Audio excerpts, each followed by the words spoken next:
Good evening, everyone, and welcome to virtual Southern National Motorsports Park as we get ready for the first ever IACT Milk Bowl. It's a brand new season of IACT presented by GossCars.com, and we are excited to bring you a five-race action-packed schedule of events. $150 goes to the winner tonight, and it's just like any Milk Bowl you've ever seen, but this time it's virtual. Three 50-lap segments, inverting the field after each of the first two. The overall champion gets the cash prize in a kickstart to the 2026 IACT Championship. I am Nick Mumley, and alongside me in our virtual broadcast booth, my good friend Michael Stridesberg. And Michael, it feels so good to be back for another season of IACT. Indeed, a little too much snow on the ground, a little too cold temperatures outside, but here in the virtual racing world, we are getting back at it to get you warmed up for the real racing season. The Whit's Automotive IACT Milk Bowl, just an absolutely fantastic way to kick off the season, holding it at the Southern National Motorsports Park. You can see on your screen right now, time trials are underway to set the field for a pair of 25 lap heat races to set the first 24 positions, and then we are going to have a last chance qualifier as over 30 cars are registered for this event. Nick, it's going to be a whole lot of fun before we even get to that first 50 lap segment. Yeah, it is. There's a lot, as all our viewers know. I'm sure anyone tuning into this race has at least watched one Milk Bowl in their time. You can certainly lose the Milk Bowl before the race even starts. Right now, you're seeing the drivers take their two time trial qualifying laps. Everyone doing this at the same time on their own computer, so as not to take up a half an hour of everyone's evening. But here in just a few short minutes, we are going to be kicking off with the first of two qualifying heat races. They're 25 laps, and wherever you finish, that determines where you start in this race. So if you win your heat, you're on the inside. If you win your heat, you're on row one. If you finish second, you're in row two. Third, you're on row three, so on and so forth. And you better not get in trouble in the heat race because you don't want to go to that LCQ because it's only 10 laps and only two cars are going to qualify. Indeed, and unlike the real world Milk Bowl, there is no option for the pole sitter in each qualifier to run X amount of laps and then pull it in. You still have to race for your starting spot, so even a fast time is no guarantee. Everybody's got to be on their best here as we get to this first 25 lapper coming up shortly. Absolutely. And we welcome all of our viewers in on Facebook and YouTube. We hope everyone's enjoying a brand new, revamped broadcast for 2026. Super excited to have that. And we're super excited to have our two presenting sponsors from last year back with us as well in GossCars.com and with RKM Setup Shop. We got another great RKM setup from Ryan Kuhn here tonight for this Milk Bowl. And won't be long here, Michael. We'll be having you sing the Goss Dodge jingle.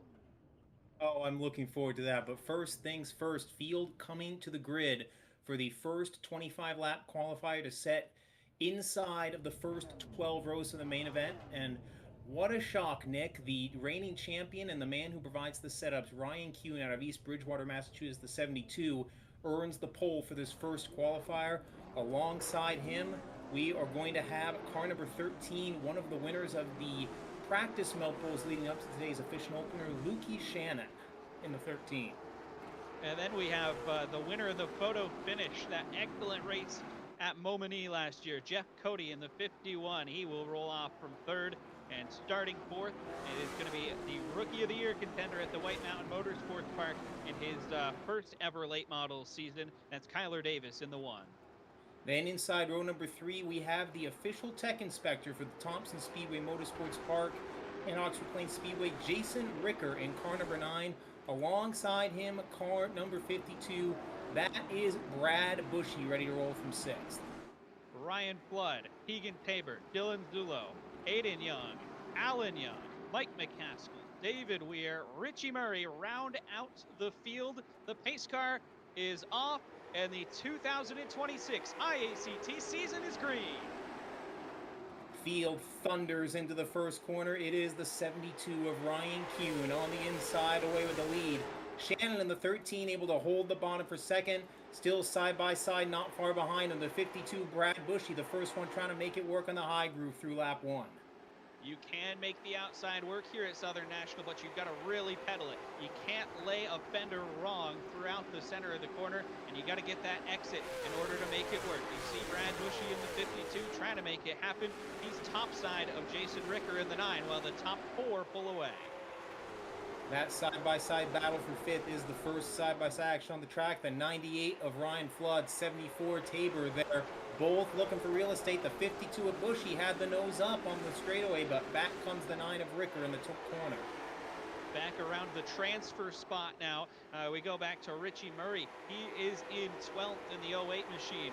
The Chikrin Auto Parts entry out of the Seekonk Speedway. Murray holding on to the 12th spot right now. That is the last transfer. Aiden Young currently in the 69.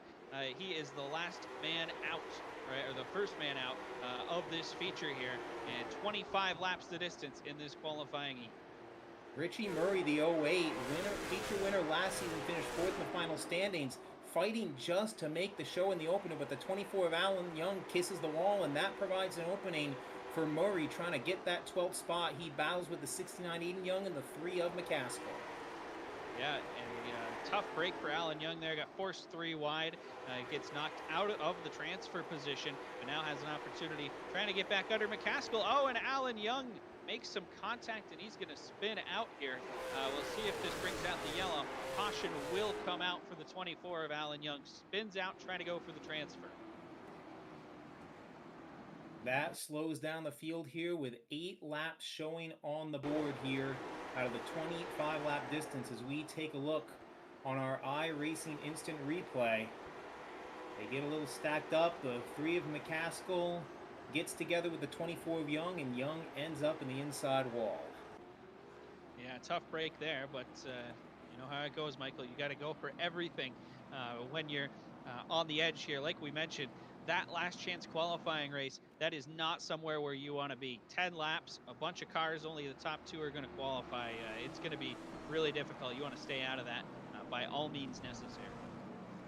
Indeed, as we'll take you through the field here in this qualifier. The 72 Ryan Kuhn remains your leader. 13 of Lukey Shannon second. Jeff Cody, Kyler Davis, and the 9 of Ricker round out your top 5. As while we were monitoring the action around the transfer spot, the 52 of Brad Bushy had started to drift back on the outside. He currently sits in the 9th spots as he now all of a sudden not that far ahead from the cut line here. Yeah, absolutely.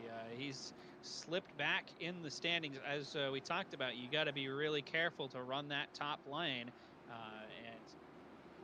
And if you don't do it right, you're going to slip back through the field, and it looks like he did there. Lights are off on the pace car. We're going to get ready to go back racing this time around. It is Kuhn and Shannon on the front row. Cody and Davis making up row number 2 as we get ready to go back green here for lap number 9. Pace car makes the hard left-hand turn. Kuhn and Shannon get the green flag. We're back underway here in heat number 1. Trouble on the front straightaway already. 52 of Bushy is in the wall. Yeah, Bushy goes around on the stack up, and they are not done. 3 wide racing. Keegan Tabor's the meat in the sandwich. Dylan Zulo's trying to get in. Caution flag flies here. It looks like we might have some problems. Not sure what the caution came out for. It was late for the Bushy spin. And Tabor gets turned around in turn number 4 after the caution comes out. He's just now able to get it straight and roll away. Yeah. Yep, some contact after the yellow flag, as you can see on your screen.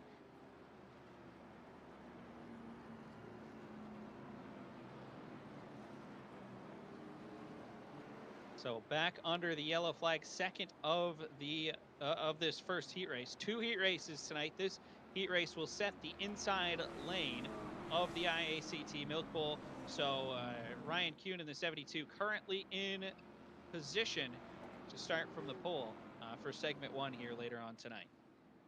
Not surprising, Ryan Kuhn, one of the top-rated iRacers in the world.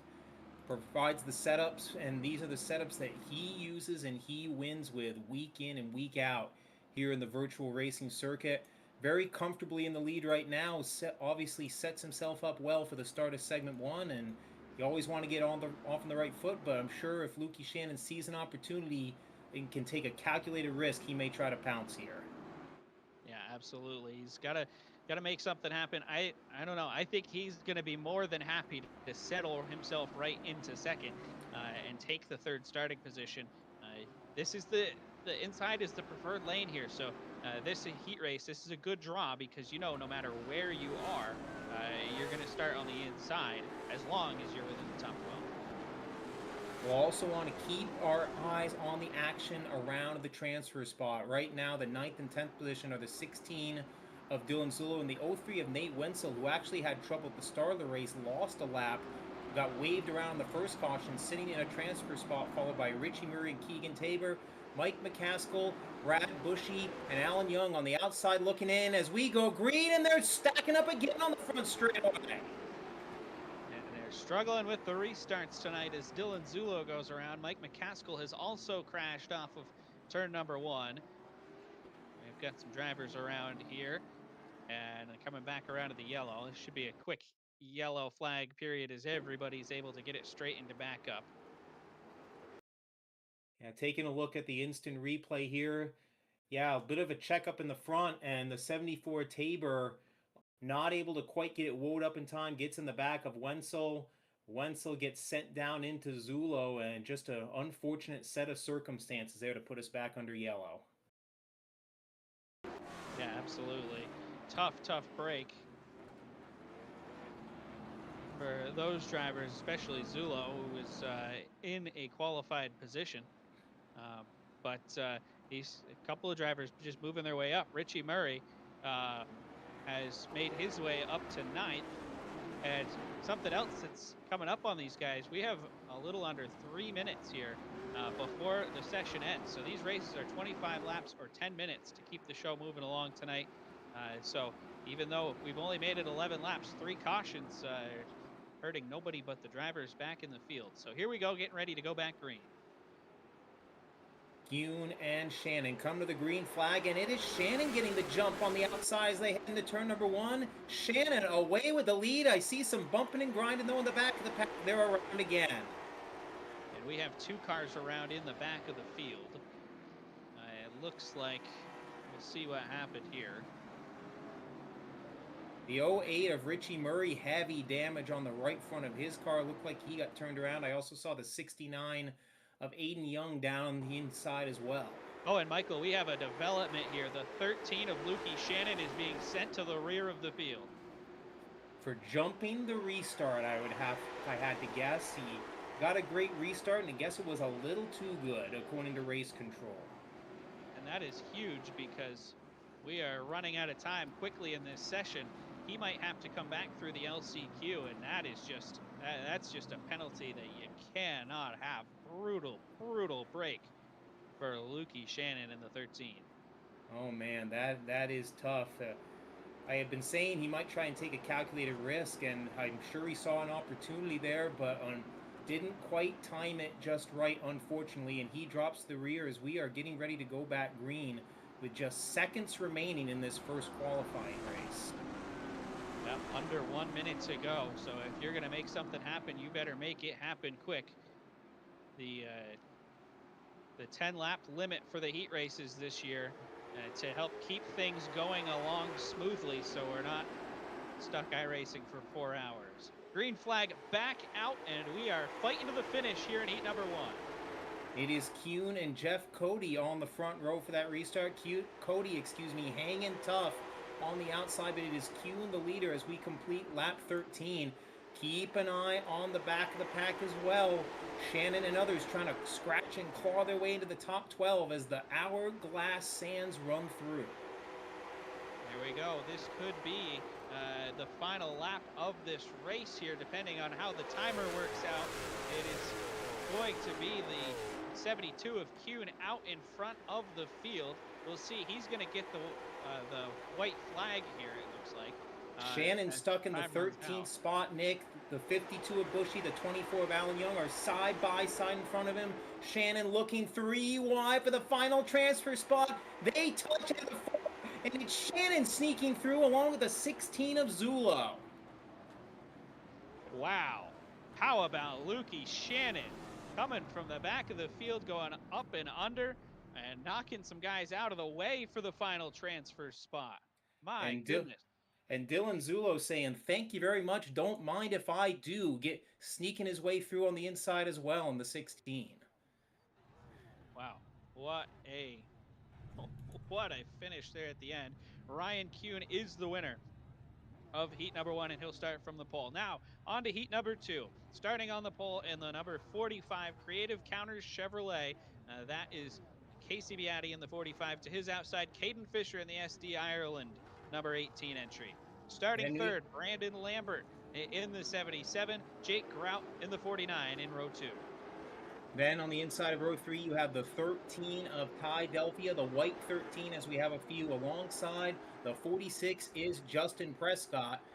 Then we have another number 13. That is Bobby Eldred on the inside of row 4, and alongside him, car number 8. That is, excuse me, the 8 is Zach Audette.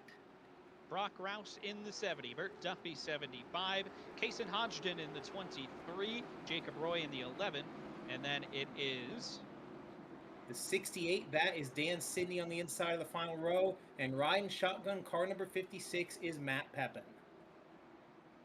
there we go. That's your starting field for heat number 2. Lights are out on the pace car.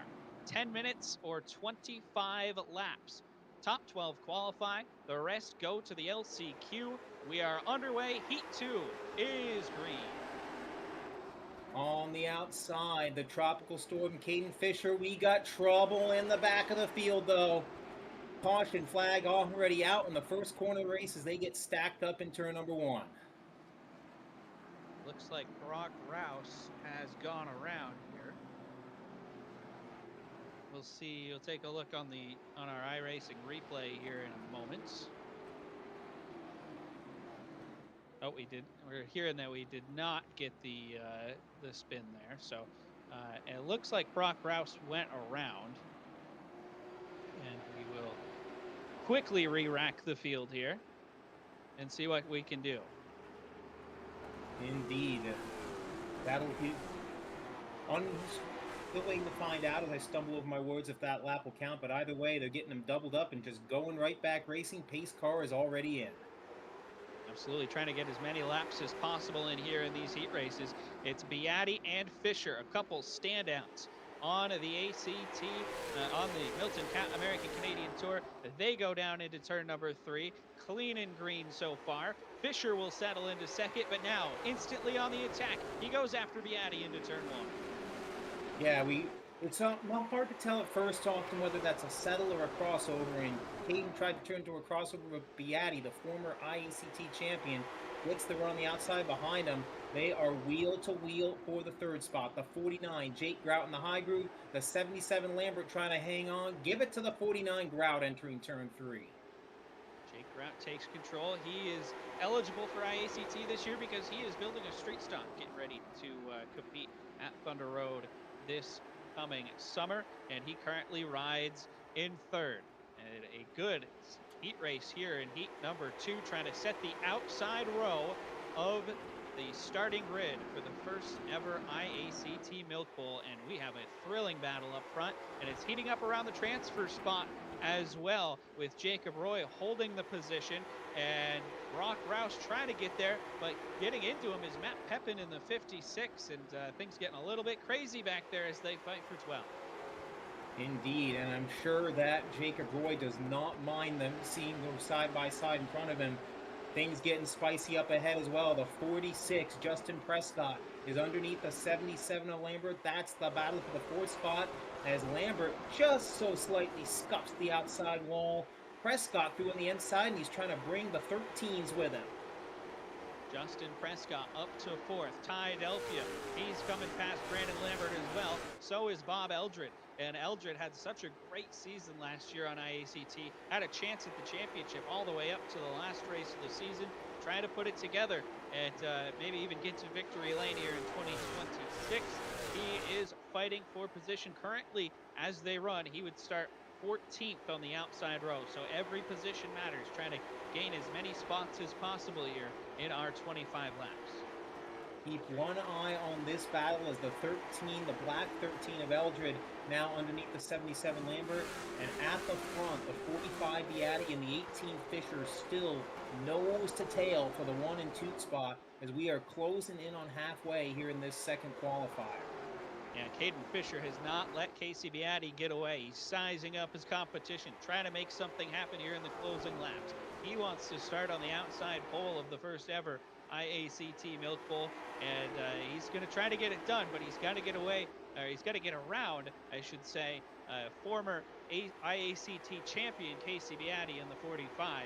And that in these iRacing machines, or even in real life, Michael, that's no easy task. No, it is not, and he's starting to run out of time. Last time around, they got the cross flags at the Oh, we line. It's got going one to be 11 to around in go, and turn we got three. trouble. Lambert around, gets tattooed by Bert Duffy in turn number 4, and the yellow flag is out. Brandon Lambert up against the wall in car 77 in turn number 4. He got loose through the corner, and Bert Duffy smacked him in the nose in the middle of the corner. Major damage for Duffy's machine and a double whammy for the 77 of Lambert. Let's take a look at what happened. Lambert was running the 7 spot, and a little bit of contact with the 8 of Audette gets him sent sideways, and Bert Duffy nowhere to go in the 75 collects him. Lambert on pit road now in the 77. And Zach Audette will receive a EOL penalty. He will be sent to the back of the field for that contact. So that is going to put Jacob Roy in the 11 into the final transfer spot with Audette dropping back. Or actually, check that. That'll put Brock Rouse into the final transfer spot in 12th. But only 14 cars still on track right now for Audette. So he, like Lukey Shannon, still has a path to get into the feature. We're actually going to double check that, Nick, because Brandon Lambert on pit road has not yet rejoined the field. So it's the 56 of Pepin on the bubble right now. The pace car is coming in, though. We are back underway. Once again, it is the 45 Beatty and the 18 of Fisher leading them to turn 1. And here they go through turns 1 and 2. It is Beatty getting the advantage again. Fisher drops to the bottom. Fisher pulls even now, trying to get even at least with Beatty. Got up to the door, but Beatty gets the run off the corner and settles it back down. That was a close call, diving into turn 1, but he clears him and takes the lead right back. And Nick, we had a close call, and we got another one. The 8 of Audette into the back of 68 Sydney, and trouble with Brock Rouse now out of turn 4. Caution flag is back out. We have all sorts of trouble in the back of the field. Zach Audette forced it 3 wide, tried to make something happen there, and calamity ensued. A lot of the back half of the field involved in that one as it We brings check out the the yellow replay flag. here. The 8 of Audette gets into the back of him. Jake Roy gets in the back of the 8 in the checkup. And as you were talking about the lead, I was actually watching the back of the field when they went back to Greeton. And Zach Audette had actually made a successful 3-wide move going into turn 1 on the restart, had gotten himself safely into a transfer position. But unfortunately, they continue to shuck and jive there at the back, and we are back under the yellow with 9 laps to go. Back under the yellow flag, and Zach Audette's going to have to come from the back of the field again as he is been given a another EOL here. So with just a handful of laps to go, that is not going to help his case. So back up at the front, we're about to see another fantastic restart as they have been here all race long between the 45 of Beatty, the 18 of Fisher. Can Grout and Delphia get into this, or is it just going to be a battle between these two up front? We will find out, Nick. We'll keep one eye on that and another eye on the battle for the final transfer spot. Currently, the final 2 transfer spots being held by Brandon Lambert, who was late getting on the track after the restart, and the 70 of Rouse. Dan Sidney and Zach Audette will try to race their way back in here with 9 laps to go as the green flag is back out. Green flag in the air. Everything on the line right here. Trying to get into the show. They're side by We side. got trouble in the back of the pack, Nick. Trouble in the back of the pack. The caution is out. 56 Pepin is around. Matt Pepin 56 spins on the back straightaway. It's going to be interesting to see how it comes out here for the leaders. I believe Caden Fisher might have edged Casey Beatty before the yellow flag. So I believe the 18 is going to be starting on the inside row as the leader here with just a handful of laps to go and only 1 minute and 36 seconds to go before we hit our timer. Checking on that replay that you just saw on the screen, it looks like just a little bit of a door slap between the 56 of Pepin and the 11 of Roy as he goes around. And we have received word from race control as well, Nick, that we are going to a single file restart on this one. But as I say that, they double right back up. So who knows what we're actually doing. Either way, we're about to go back green. I think that's just an error on the iRacing messaging. But anyway, here we go. Coming back to green. And the 8 of Tied up. Audette goes to the pits as the green comes out. Audette down pit road. So he might be out of it. Some damage on the 8 car for And Zach they're 3 Audette. wide for the final transfer spot in the back of the field, Nick. The 56, Matt Pepin, trying to slice through on the inside right now, has it over the 68 of Sydney. Sydney trying to come back, though. 40 seconds to go in the session. Once the clock runs out, they will take the white flag. If it comes to that, right now we have 5 laps to go. It is Zach Audette out in front of the leaders affecting this here with Fisher and Beatty running side by side right behind him. Coming now, 20 seconds to go, onto lap 22. Beatty topside trying to gain the position over Fisher. Whoever comes out on top between these two will start on the outside pole. Beatty on the high side, the 18 Fisher on the inside. Jake Grout waiting to see which line goes, but they're just about out of time, Nick, whether it's by laps or by seconds. Oh, we got a spin out of turn 2. Eldred is around, gets tattooed head on. Wow, Bob Eldred involved in the melee. And the yellow is out. I believe this will end the session. We will take a look and see what iRacing does exactly, but horrible luck for Bob Eldred in the 13 as he gets into a world of trouble. Currently scored in 13th. We'll see if that's where the finishing result is going to be Look, for number the 2. replay cut off, Nick, but it looks like him and the 46 of Prescott were side by side and just made a little bit of contact on the door panels, and that was enough to send the 13 around. I did not see who hammered him head on, but a really tough break for last year's number 5 point man. Yeah, absolutely. But the good news for him is that he will have an opportunity here in the consolation race, the LCQ, the last chance qualifier for the IACT Milk Bowl. And Michael, they're starting to make their way out onto the field. This race will be 10 laps in distance, and the top 2 will qualify. Indeed, we'll have the 69 of Aiden Young, last year's number 6 point driver on the pole, alongside last year's number 5 point man, the 13 of Bob Eldred. Aiden's brother Alan Young in the 24, and the 8 of Zach Audette. Corey Payette and Juan Marshall practiced with us today, but were not able to make the call come qualifying time. And it looks like the 52 of Brad Bushy has not made it to the grid either. So 4 cars ready to duke it out for 2 final spots, setting the 26 car field. Yep, 4 will start, 2 will advance. 69 and 24, the Youngs making up the inside row. 5th place points finisher last year, Bob Eldred. Shockingly, after a last second incident in heat number 2, will start from the outside. The green flag is out. A 10-lap shootout to decide the starting lineup.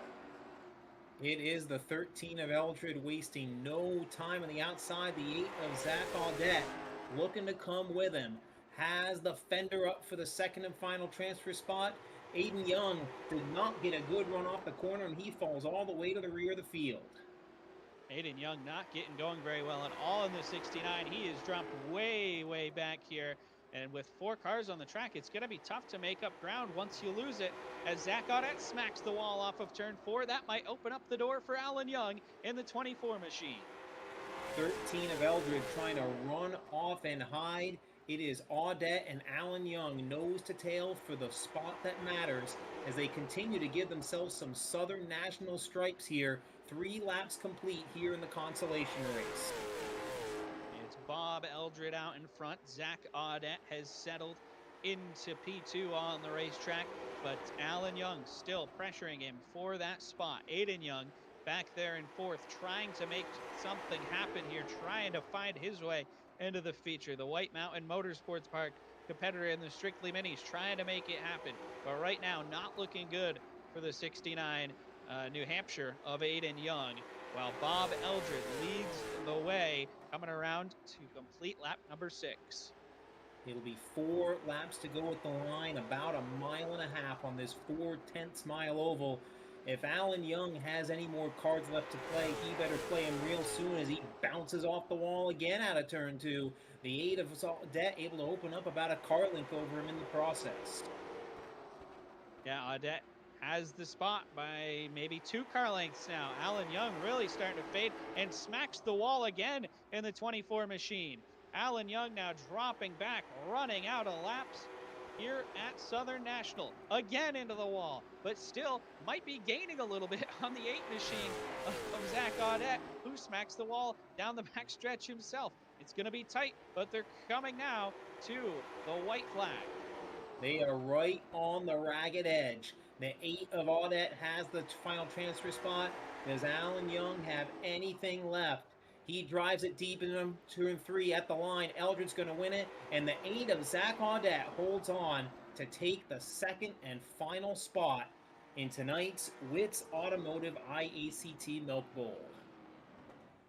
So it'll be Bob Eldred and Zach Audette moving on to the feature here tonight as we get ready for segment number 1.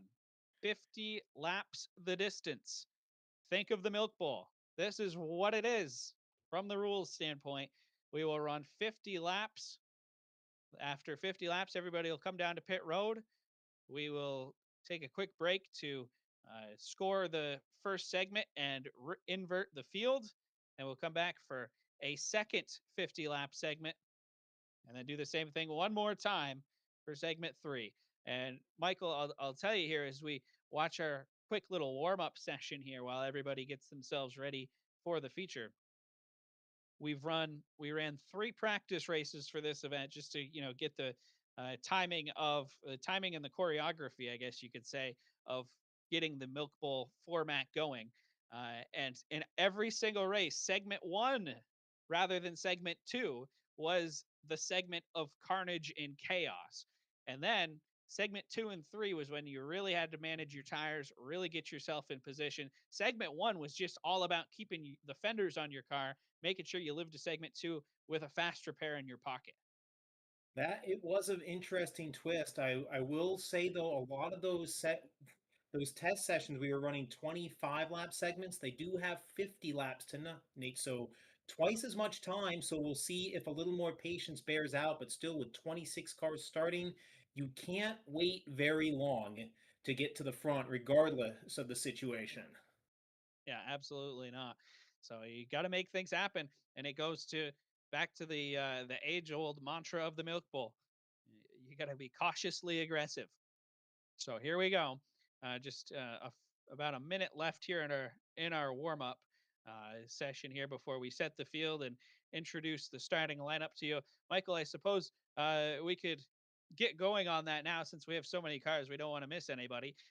We'll start off from row number 1, where it's the 72 of Ryan Kuhn and Casey Beatty in the 45 making up the front row here tonight. Indeed, it is. And on the row 2, it's going to be the 51 of Jeff Cody, the winner last year on the Milton Cat American Canadian Tour, and the former king of the road, the 18, Caden Fisher, the Tropical Storm, will start in the 4th spot. Tyler Davis in the 1 and Jake Grout in the 49 will make up the next row on the field. That is row number 3.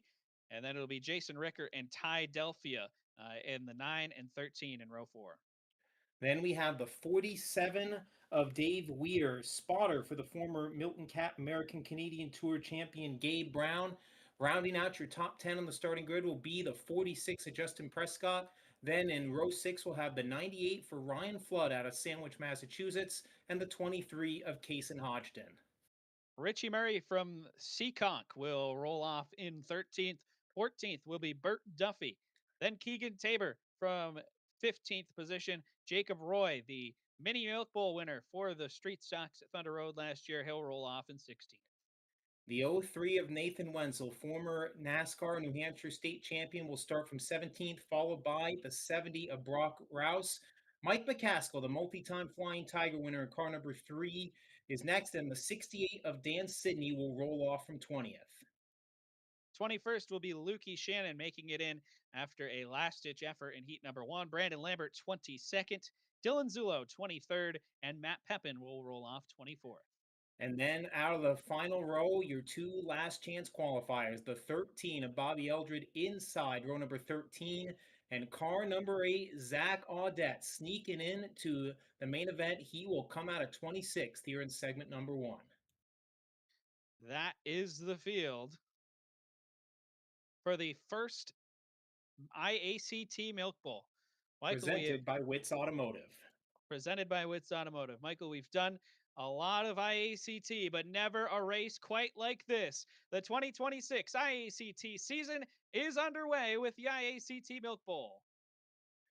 On the inside, it's the 72, Ryan Kuhn, leading them into turn number 1. The 51, Cody, trying to take advantage of the open door, gets inside the 45 of Beatty for the number 2 spot. Cody underneath Beatty. He's going to take second away. Beatty's going to settle into third. Now, maybe he tries to crossover. He ran out of room there in position number 3. He'll settle in. Hayden Fisher fourth. Kyler Davis fifth. Top 7 or 8 cars have settled in single file, but back around the ninth or 10th spot, they're still duking it out. The 98 Flood gets around Ty Delphia. Delphia in danger of being hung out to dry. Is the 08 of Richie Murray making some moves early on the inside, followed by Keegan Tabor. Keegan Tabor trying to make his way up through the field. The street stock driver from Thunder Road works it in there into turn number 3 underneath Justin Prescott, and he will take away the position. Prescott tries the crossover, not going to work right here as Tabor continues his charge to the front. Outside line not yet quite coming in on this one as the 13 Adelphia continues to backslide. At the front, it remains the 72 of Ryan Kuhn, your leader, as Delphia finally able to find an escape hatch in the 13. Kuhn in the 72 leads the 51 of Cody as they have opened up a few car links over Beatty and Fisher. Yeah, Jeff Cody running down that 72 of Ryan Kuhn. A couple of drivers with multiple starts on the Milton Cat American Canadian Tour. Jeff Cody, I believe, is our only representative from the province of Quebec here this evening, and he is making a charge early on in segment 1, going after Ryan Kuhn, trying to take the lead and win the virtual lap money that is definitely does not exist. And right behind them, Caden Fisher has decided it's time to go in the 18. Ducks beneath the 45 of Beatty. That is the fight for the third spot. Beatty able to keep the momentum on the high side as he scuffs up some smoke, but still able to re-clear Fisher and hold on to third. Yeah, they leaned on each other a little bit right there. And Beatty able to hold on to the spot. I think Fisher had that car get unsettled underneath him a little bit. Couldn't keep enough drive off the corner in order to make the grip necessary to complete that pass. He's going to reset himself, generate some more momentum, and work on getting past Beatty and getting back to third. But for Fisher, sitting right here in the top 4, this is exactly where he wants to be early on in this segment. Checking back in towards the end of the top 10, you saw the 47 of Weir very solidly in the top 10.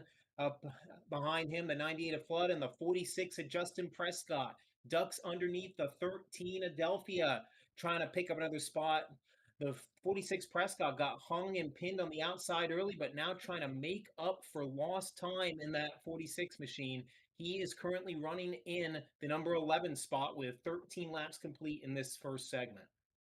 Justin Prescott just on the outside of the top 10 right now, trying to regain some of that lost ground. But the good news is we're only working lap number 15. So he's got plenty of time to work his way back up through the field. as everybody starts to settle in here, mostly single file all the way around the racetrack at this point. Oh, we got trouble on the back straightaway. 13 of Shannon is in the wall along with one other car, and the caution flag Oh, is out.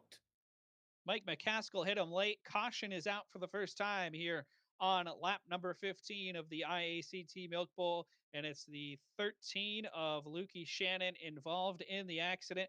We'll see here. We'll look back at our iRacing replay and see if we can figure out what happened to the 13.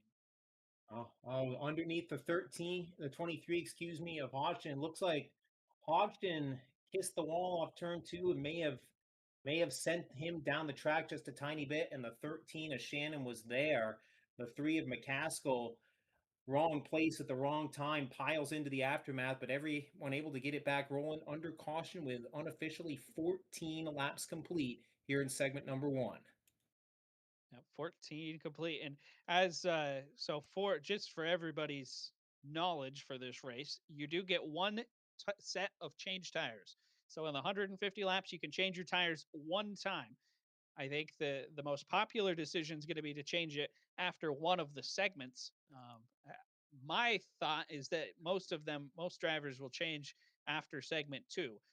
But it will be interesting, Michael, to see as this race goes on. Does anybody go off strategy? Who takes tires in the first intermission? Who takes tires second intermission? And how does that work?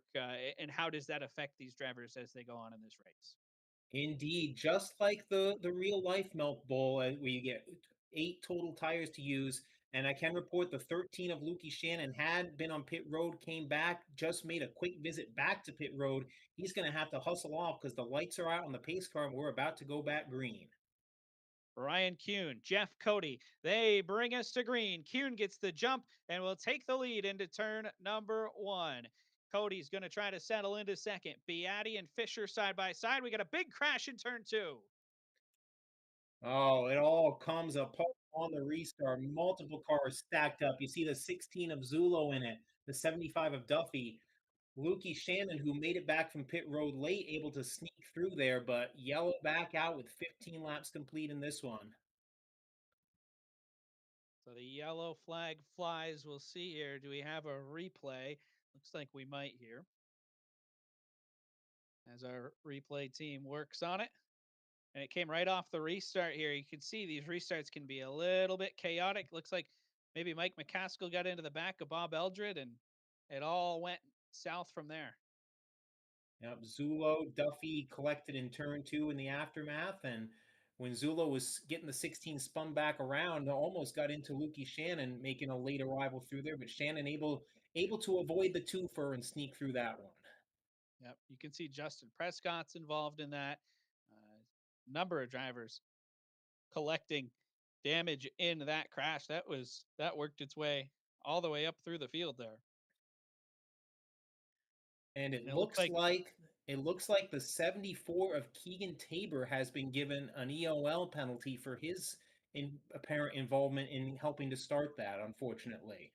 yeah, I think he was when we saw the bigger the car spinning up towards the front. We saw the contact with a couple of drivers there that sent Zulo and Eldred around. But I think there was a second incident up closer to the exit of turn two that Tabor might have been involved with. Field is doubled up. Lights are out on the pace car. We are ready to go back racing here in segment number one. Once again, it is Kuhn on the inside, Cody on the outside as they barrel to the first turn. And here Oh, we we go. got trouble Oh, out of turn one. McCaskill's in the wall. Shannon gets collected. more trouble in the back of the field. Mike McCaskill, heavy damage. You can see the smoke billowing out of the number three McCaskill custom carpentry machine as Yeah, he, I saw McCaskill get turned straight head on into the wall in turn one, and it has torn up that number three really good. yep, the three car going around. Let's take a look here and see what the replay looks like as we see him coming to the green flag here.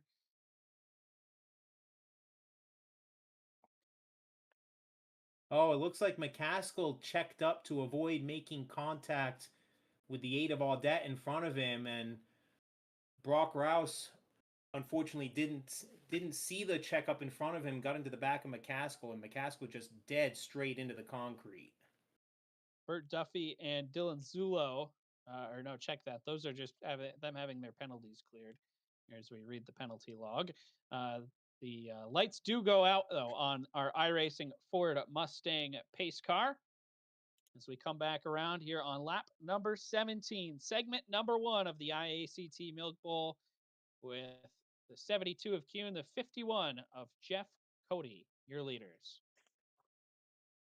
Hune again chooses the inside. 51 Cody on the outside. Green flag back in the air. Oh, they're spinning out already at the line.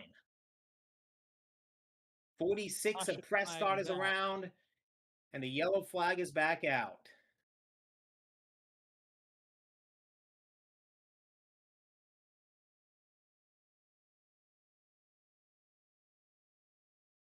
Yellow flag Unfortunately, back out cautions here. have bred cautions, Nick. Yeah, and that's how it goes sometimes in iRacing here. Looks like the Restarts are 50 tough. looks like the 56 of Pepin got turned down into the right rear of the 46 of Prescott. That sent him around. Several other cars collected in it as well. We'll get another look at it here, Nick.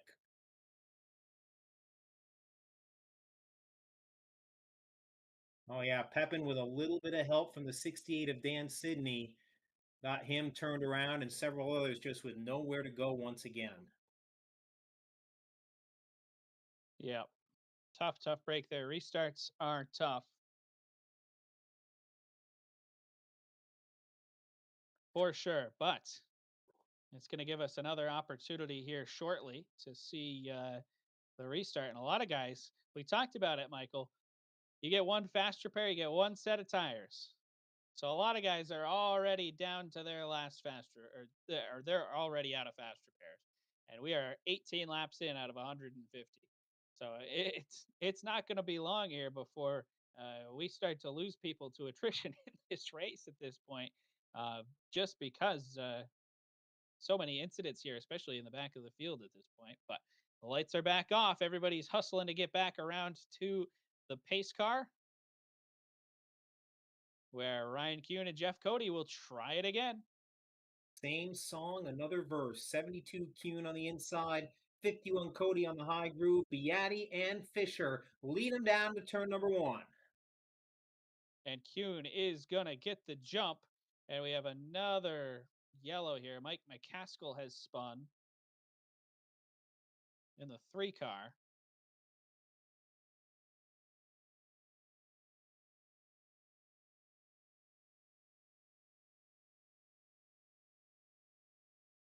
We'll take a look at the replay here and see if we can figure out what happened. As once again, trouble on the restarts here. The 3 of McCaskill was slow coming up to speed there, and ends up coming to a stop out of turn number 2. Yep. Not quite sure what it was there that caused the 3 to have that issue. But caution flag flies once again here. We'll see here if we can get back going and get some laps under our belt. Yeah, It I'm sure. it I'm went pretty sure good for the first 15, and I think we've had 5 cautions in the last 4 laps. we shouldn't have said anything, Nick. We shouldn't have said anything. When the announcer jinx hits, it hits hard. It sure does. Well, While we have a minute, Nick, I will tell everyone quickly about the rest of this year's GossCars.com ICT schedule. Tonight is the opener at Southern National. Next 4 Monday nights will also be in action with 7:30 start times. Next Monday, February 9th, will be at the Thompson Speedway, the virtual Thompson Speedway, for 100 laps. Then February 16th, we will head to North Wilkesboro for the inaugural IACT Throwback 200.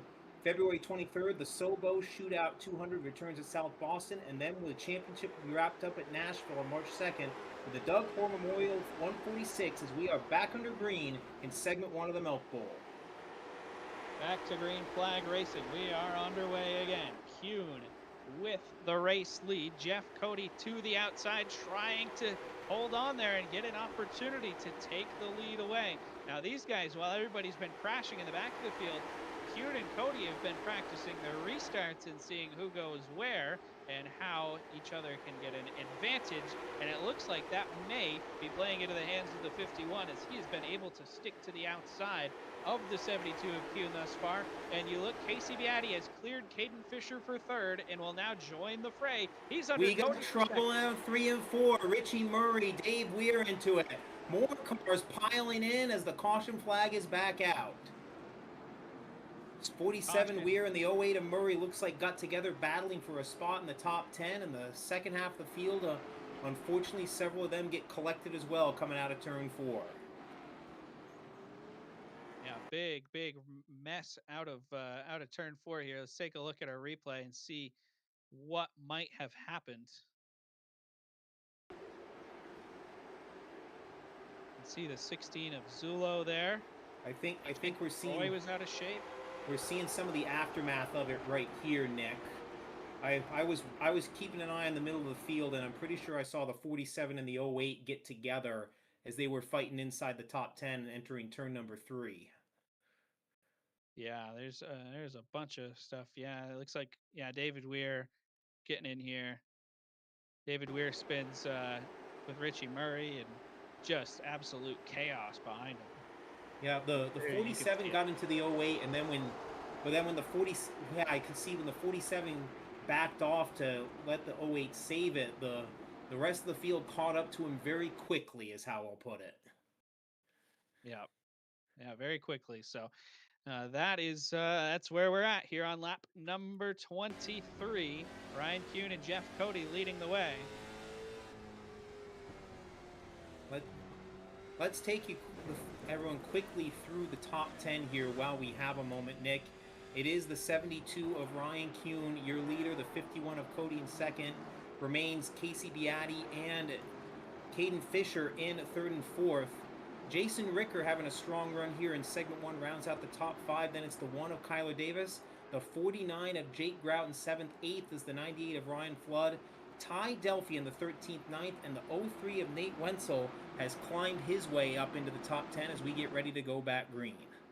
Yeah, good run for Wenzel so far. He had problems at the start of his heat race. And here we go, back to green flag racing. And this time a very good jump for Ryan Kuhn. And Jeff Cody is going to fall back. He's got Casey Beatty all over him. A little bit of contact there as they try to work each other over for P2 while Kuhn drives away with the lead. 4 cars, 5 cars under a blanket now for that runner-up spot as we are coming to halfway at the line. The 45 Beatty by a nose on the inside. 51 Cody back at him. Then Fisher and Ricker. And chaos again in the back of the field. They're all keeping it straight for now, but just about 8th place on back is just like a hornet's nest. And we talked about it early, Michael. Segment 1, that's been the segment of chaos in our practice races. It's been the segment of chaos here tonight. A lot of people already have gone through their fast repair. And these drivers up in the top 8 have been able to keep it clean. They haven't been talked about much because there hasn't been a lot of green flag laps.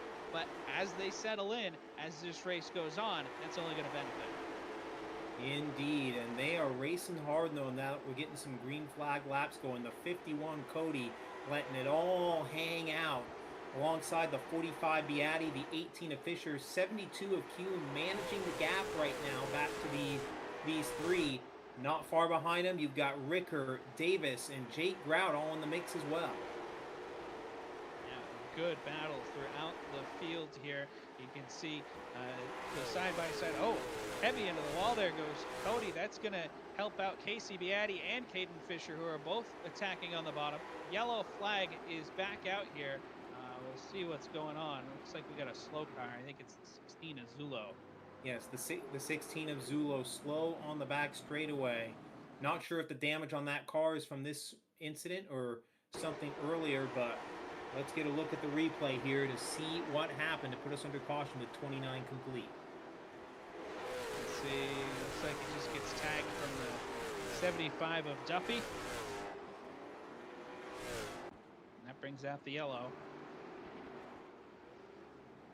under the caution flag here at Southern National in segment number one of the IACT Milk Bowl with Ryan Kuhn, Casey Beatty, Jeff Cote, and Caden Fisher leading the way so far.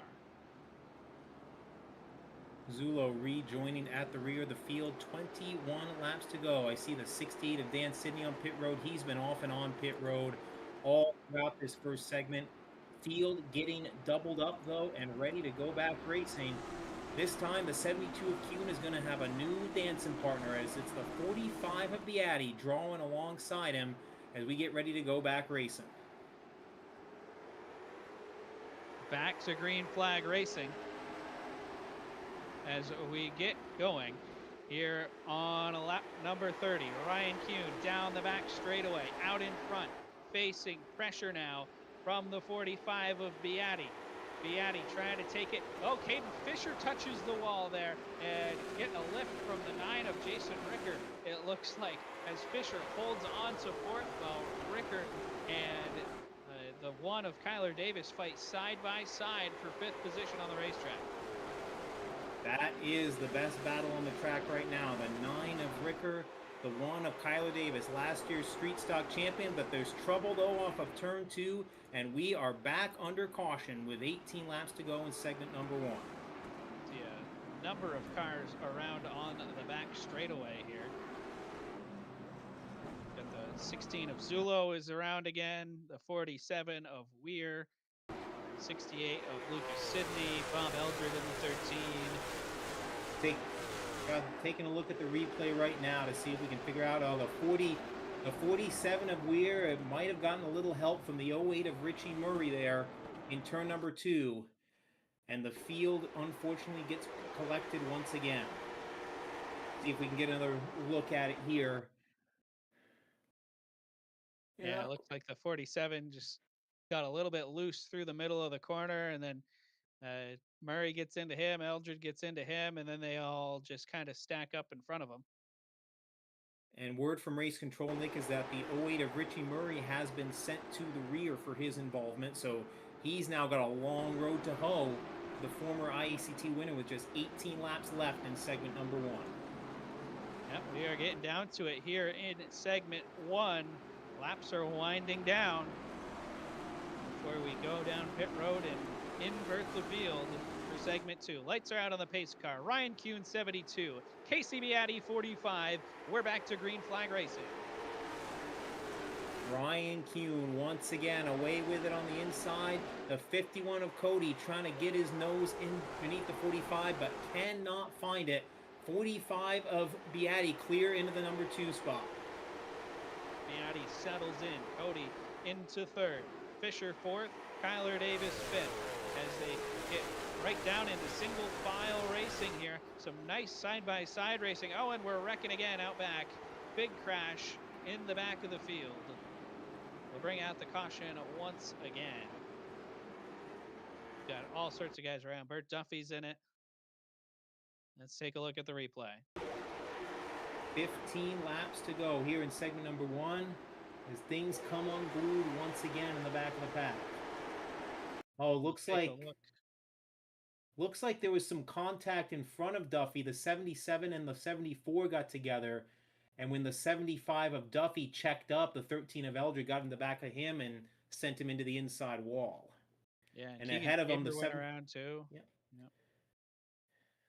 Yep, there's 7 been a few drivers in the back of the field today that we're thankful that they don't drive their real race cars. Yeah, you see the 68 Dan Sidney caught up there again. He has gotten bounced around like a pinball here in segment number 1. I don't know how half these cars are still going with only one fast repair, but yeah, there's been some frequent flyers on the list here tonight.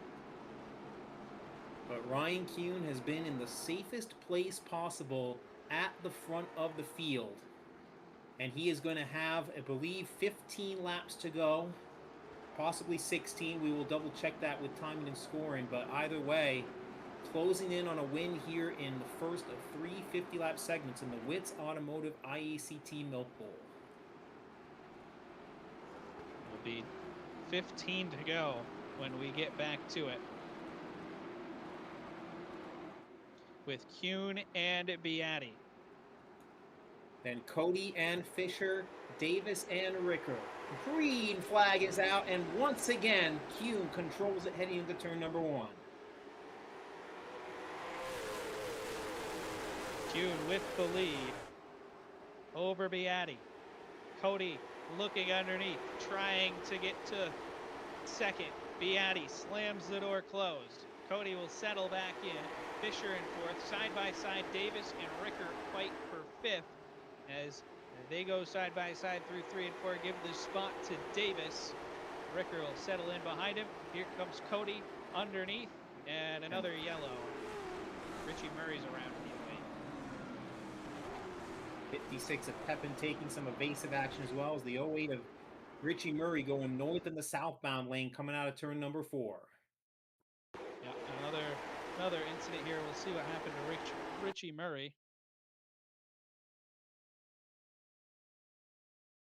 And let's see, clean so far.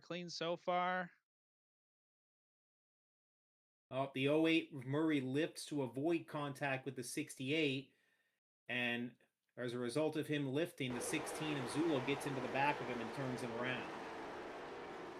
Yep, more contact there. Tough break for Richie Murray.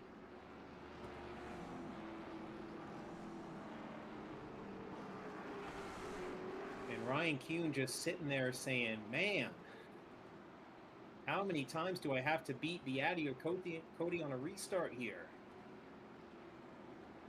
Yeah, they've certainly been good at it, but hey, look who's to the outside of Kuhn now. Beatty got that spot right before we went yellow flag racing. Indeed. These first 8 or 10 cars, Nick, have just done a very good job staying out of trouble, and as a result, they're in a good spot. And even towards the back half of this top 10, people like Ty Delphia, Nate Wenzel, even Kason Hodgson, by just staying out of trouble, have found himself in a good spot as we get back underway here with just 12 laps to go in segment number 1. Yep, 12 to go, and Caden Fisher thought about going way down to the bottom, but and I saw quite do it. Oh, we got Kason 4 Hodgson wide. also got into the back of Ty Delphia, but everybody able to keep it pointed in the right direction there as we are coming around to 10 laps to go. We got 4 wide back there. Oh, and we got a spinner now. Oh, and as the caution comes out, Kyler Davis gets into the back of Jason Ricker towards the front as well. Oh, boy. Oh my goodness. More and more incidents here. Ricker, who's been running the top 5 or 6 most of the night, gets turned around as the caution was coming out.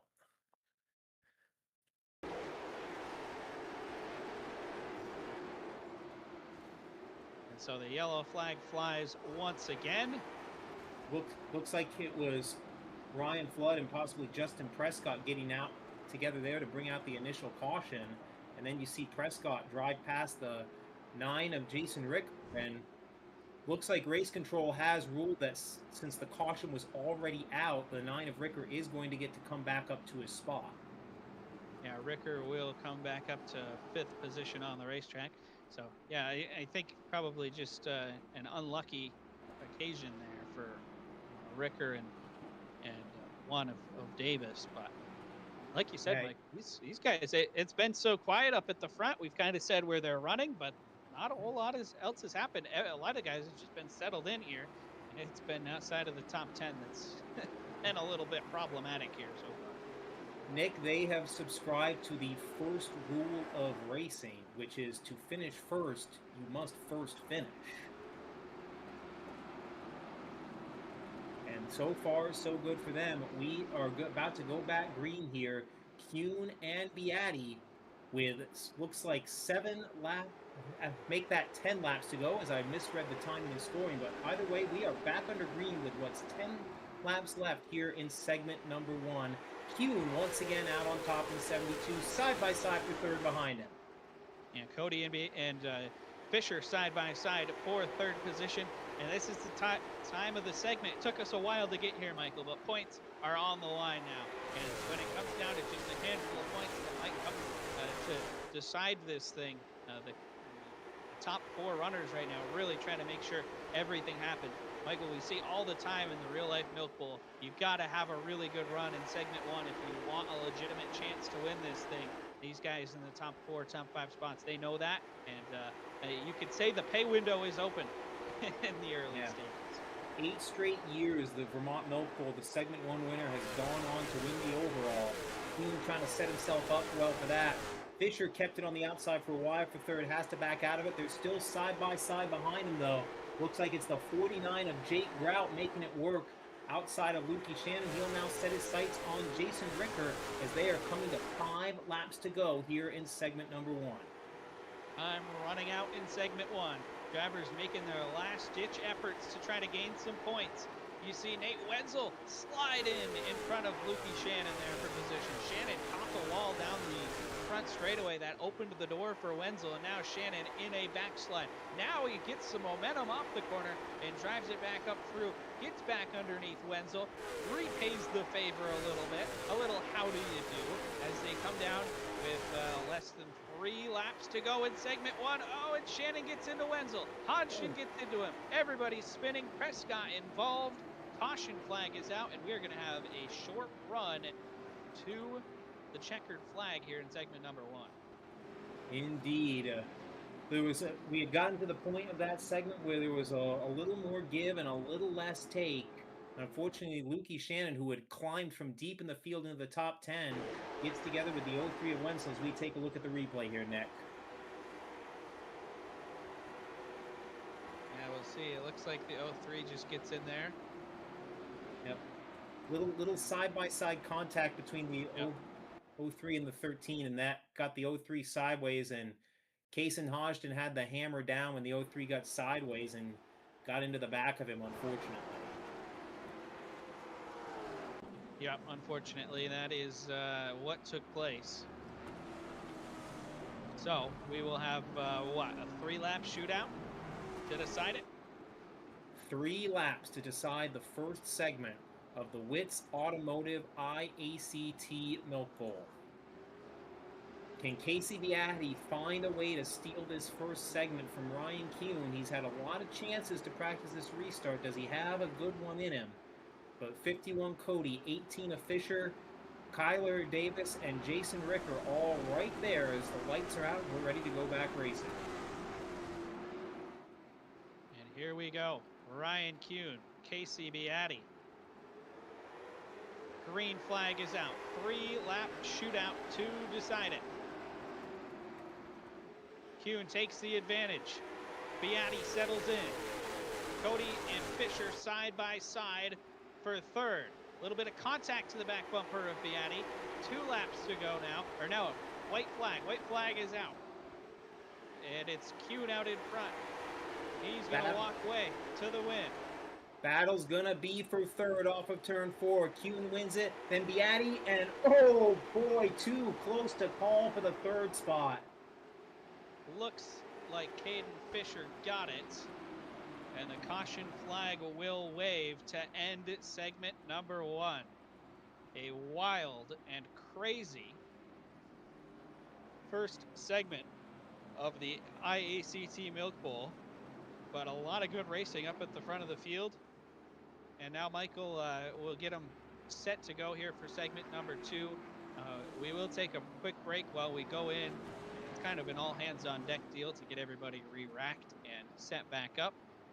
So we will take a quick break. But before we do, we just want to say a huge shout out to our sponsors here on IACT for helping make this season possible.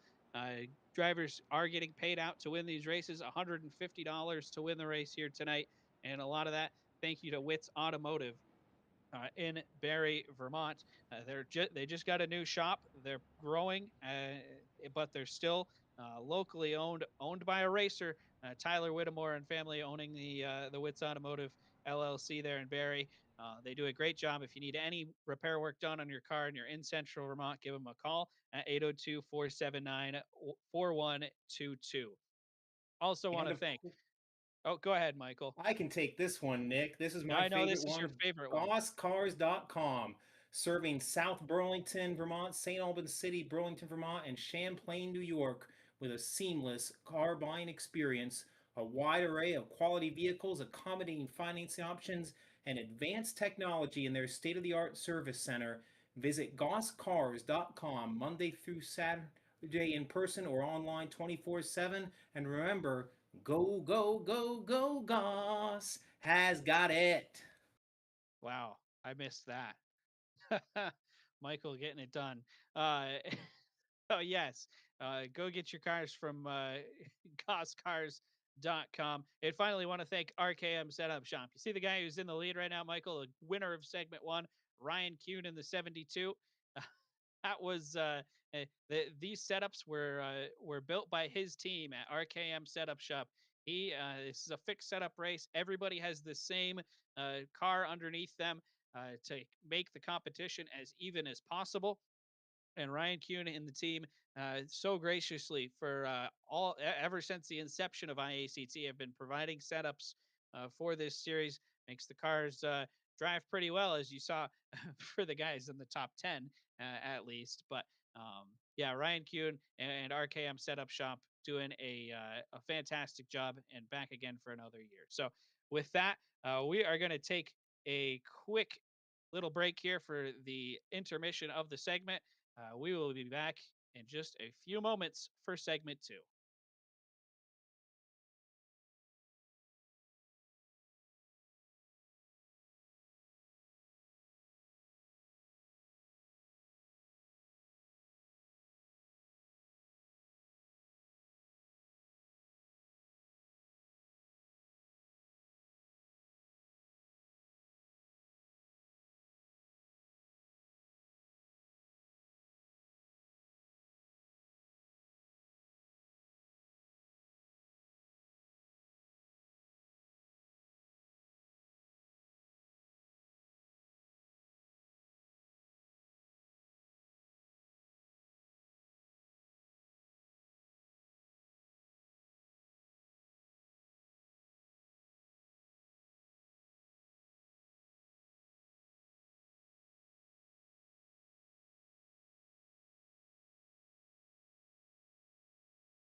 All right, welcome back in segment number 2 of the IACT Milk Bowl. The field is inverted, and we are ready to rock and roll for the second segment.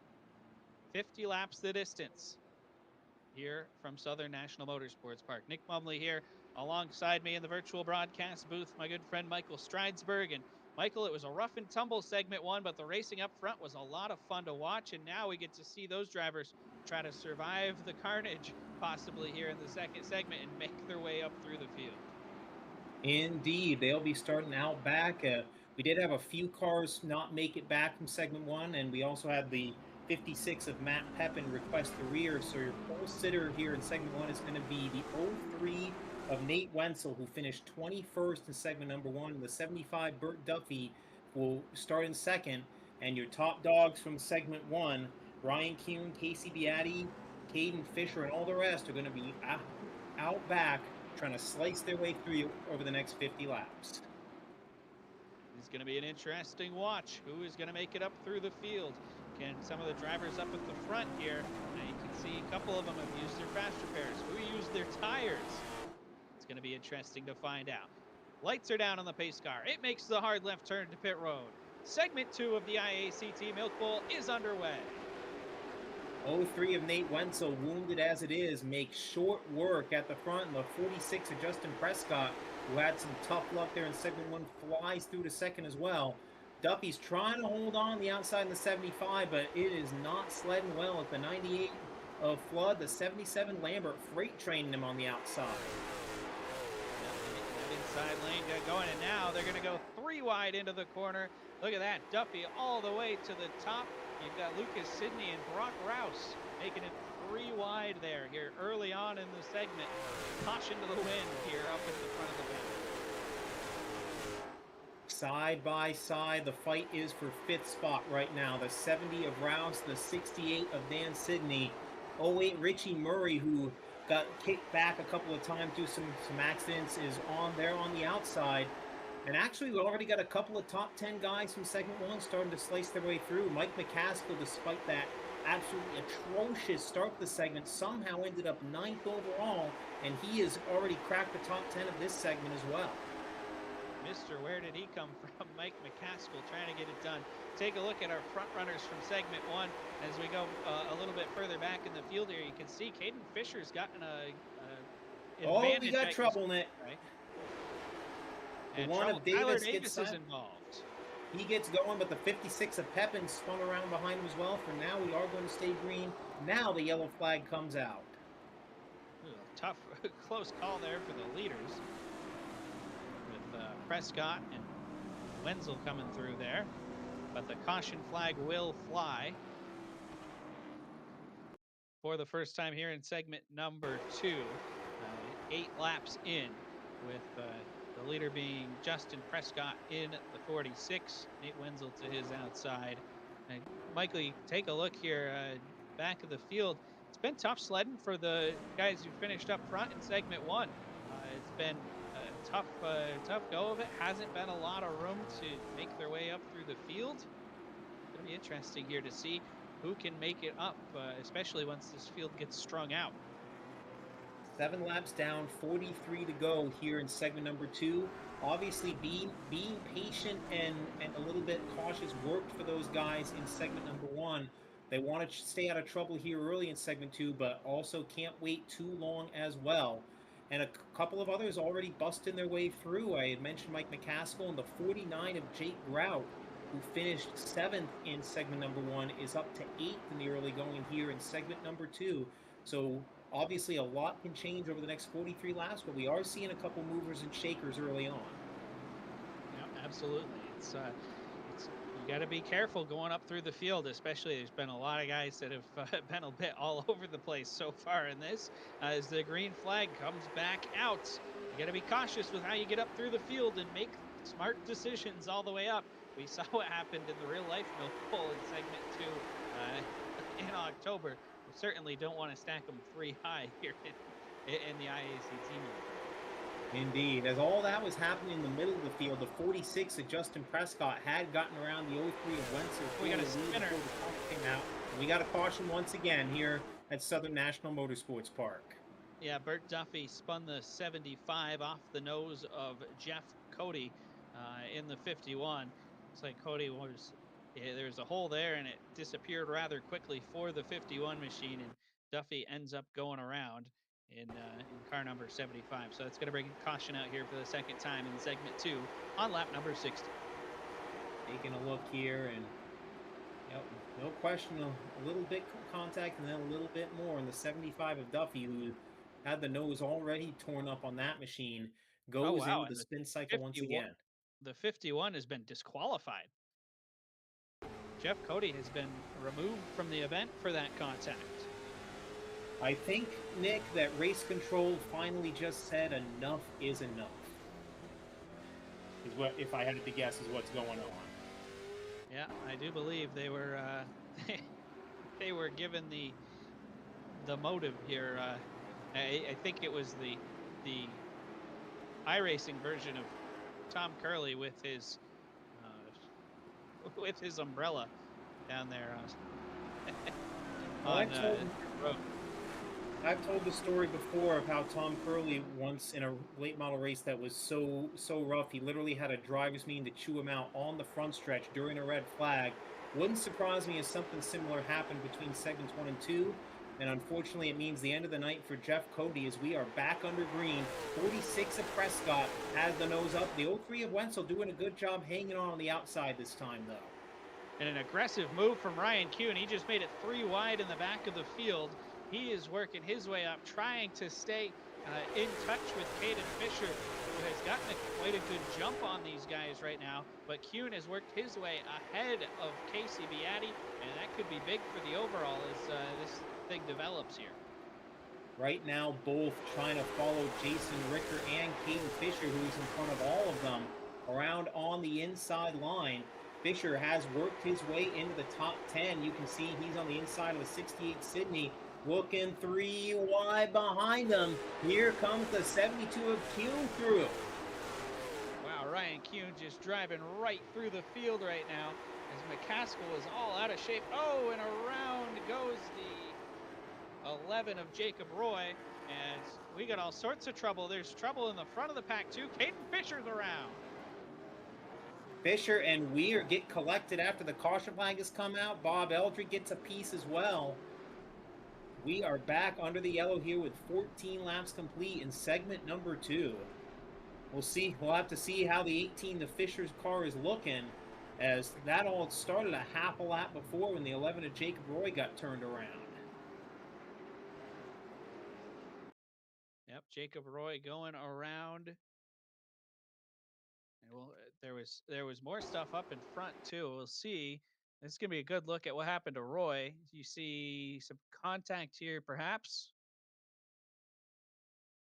Yeah, just a off the little bit bumper of a of touch from Hodgson. the 23 of Caden Hodgson. That was all it took. Yep, and around goes the Mini Milk Bowl winner from the Street Stocks and second place point man in the Strictly Minis And last now year, it looks like Jacob we're going Roy. to see what happened up ahead. Looks like if you look at the front of this picture, there was a check up there. Yeah, the 03 of Wenzel and the 08 of Murray get together, and then they stack up behind them. The 68 of Sydney goes flying into the back end of Fisher. Fisher goes aerial, but is still rolling on the track and has come back up to his spot since all that happened after the caution flag came out. Yep. And get Jason Ricker is down on pit road in the 9 machine. He was one of your front runners earlier on in the events. And also, Nick, we have gotten word Kason Hodgson has been asked to head pit side for the rest of the event under the new enough is enough policy from race control. Absolutely. Pace car down pit road. It's Justin Prescott and Ryan Flood leading us to green here on lap number 66. 46 of Prescott on the inside. Sandwich, Massachusetts. Ryan Flood on the top side. Give it to Prescott as they hit turn number 3. Still hubcap to hubcap behind him, though. Flood tries the crossover, but thinks better of it. But the 08 of Murray starting to rumble on the outside. Gets the spot from Nate Wenzel. And see. Oh, around goes the one of Kyler Davis. Will it keep us under green here? No, Davis slowing. Looks like we're going to stay green flag racing. Davis got about 90 degrees to Canada, but got it back rolling, kept it foot in the throttle. We are going to stay green. 46 of Prescott pulling away as we take a look through the backside as the 72, excuse me, of Q and the 45 of the Addy starting to move and shake on the high groove with 18 laps complete here in segment number 2. Yeah, look at that. Ryan Kuhn and Casey Beatty are already. Kuhn is up to 5th right now. Beatty is in 6th. These guys have driven right up through the field. We saw the misfortune for Jeff Cody. We saw the misfortune for Caden Fisher. Kyler Davis has had problems. Jason Rickers had problems. And just like the championship last year in IACT, the 72 and the 45 have separated themselves from the field here as we approach halfway in segment number 2.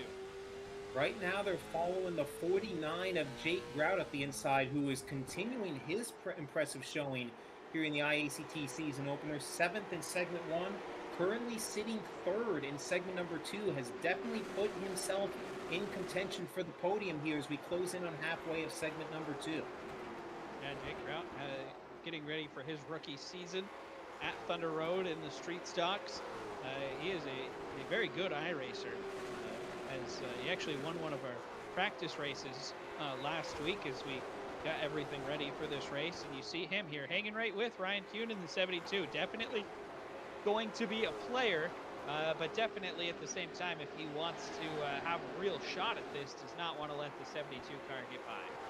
Well, he's doing an admirable job hanging tough on that outside groove, using the momentum to keep that 3rd spot by about a bumper as at the stripe as we officially hit 25 down, 25 to go.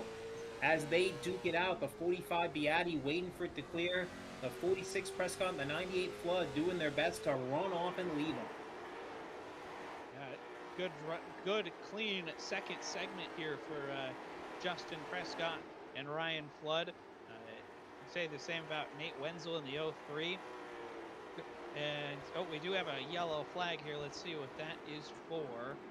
It looks like Dave Weir is around in turn 3.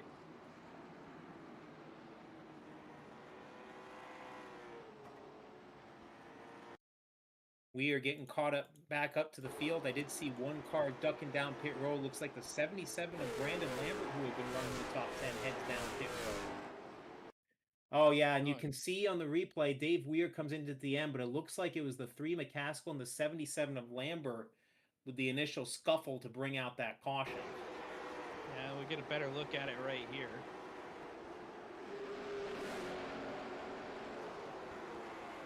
Yeah, just contact.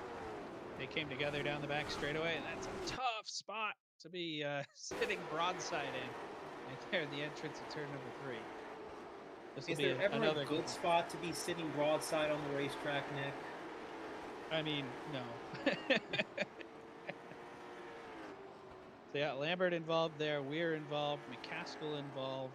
That's going to be the end of the night for Mike McCaskill. We saw him have a rough segment 1 that ended up with a closer run to the finish there at the end of it. I think he said he finished 9th overall in the segment, Michael.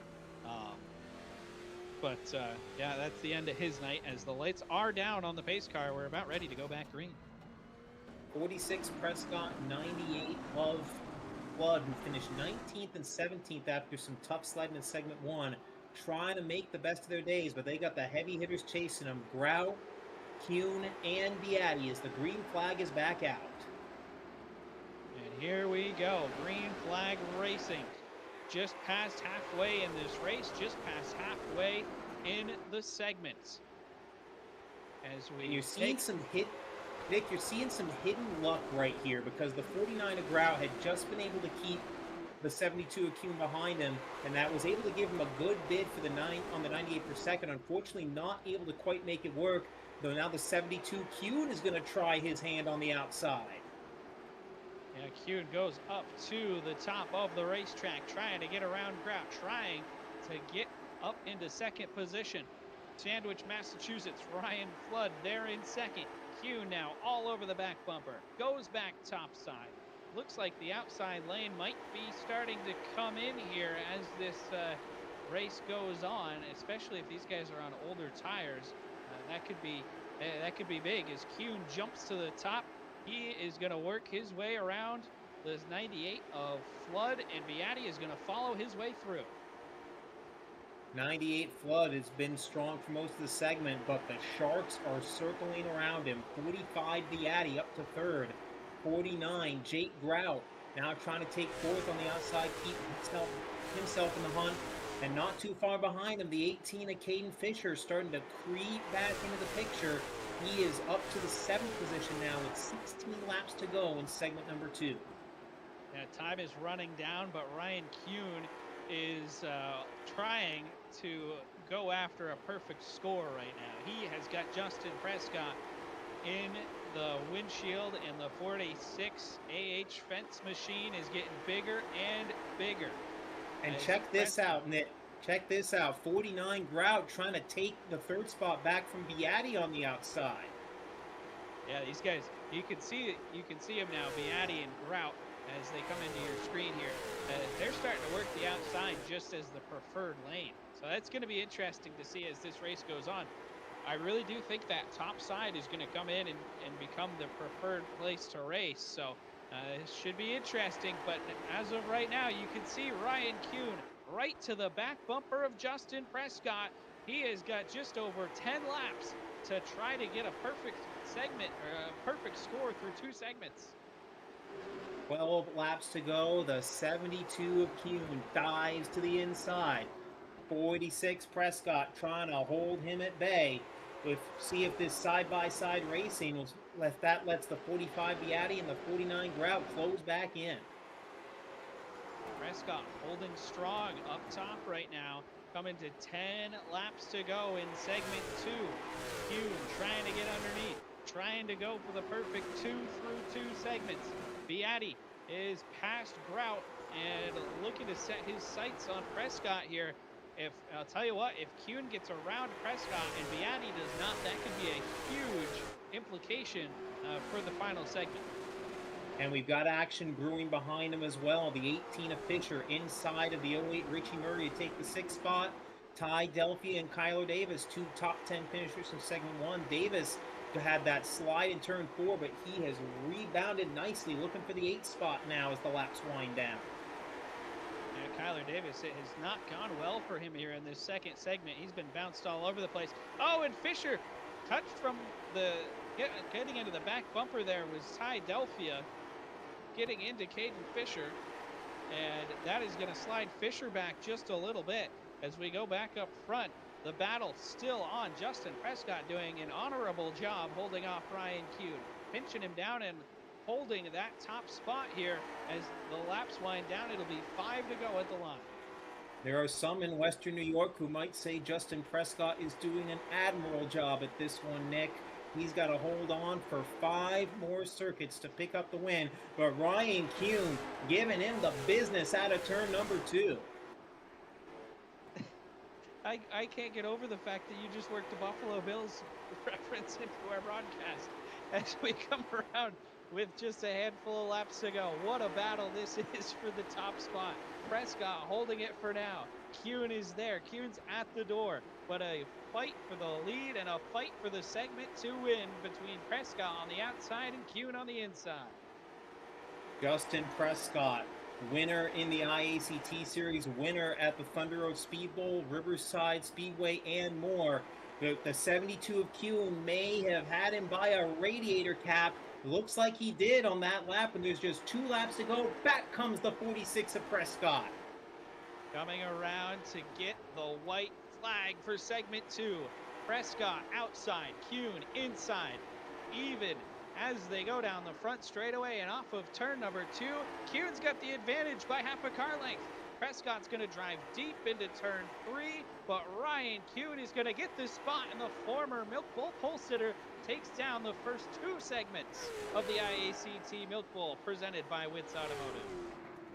Casey Beatty comes home third. Jake Grout, Ryan Flood round out your top 5 in the second 50-lap segment. So Ryan Kuhn almost certainly in the catbird seat while they're getting the field inverted. We will work on getting you an updated score, but suffice to say they're all chasing the 72 as things stand.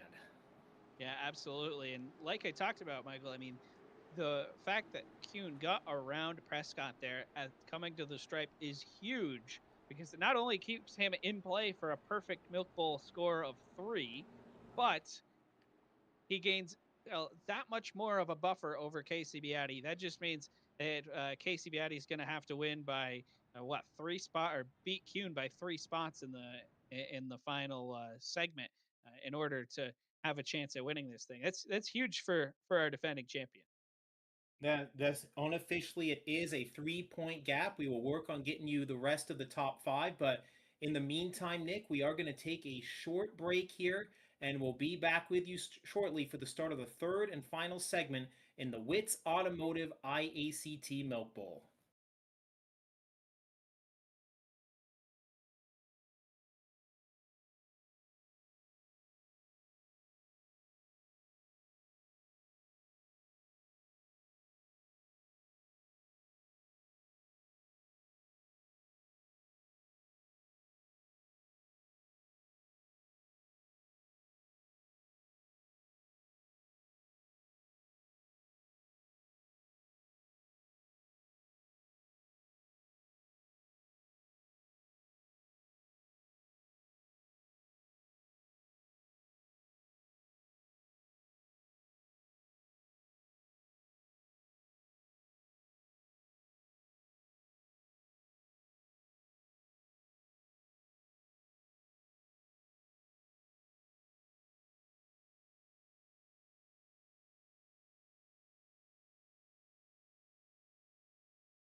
Welcome back. It's segment number 3 of the IACT Milk Bowl. Money is made and the cow is kissed in this segment here at Southern National for race number 1 of the IACT season. The lights are off on the pace car, and Michael, we are about ready to go green. Indeed.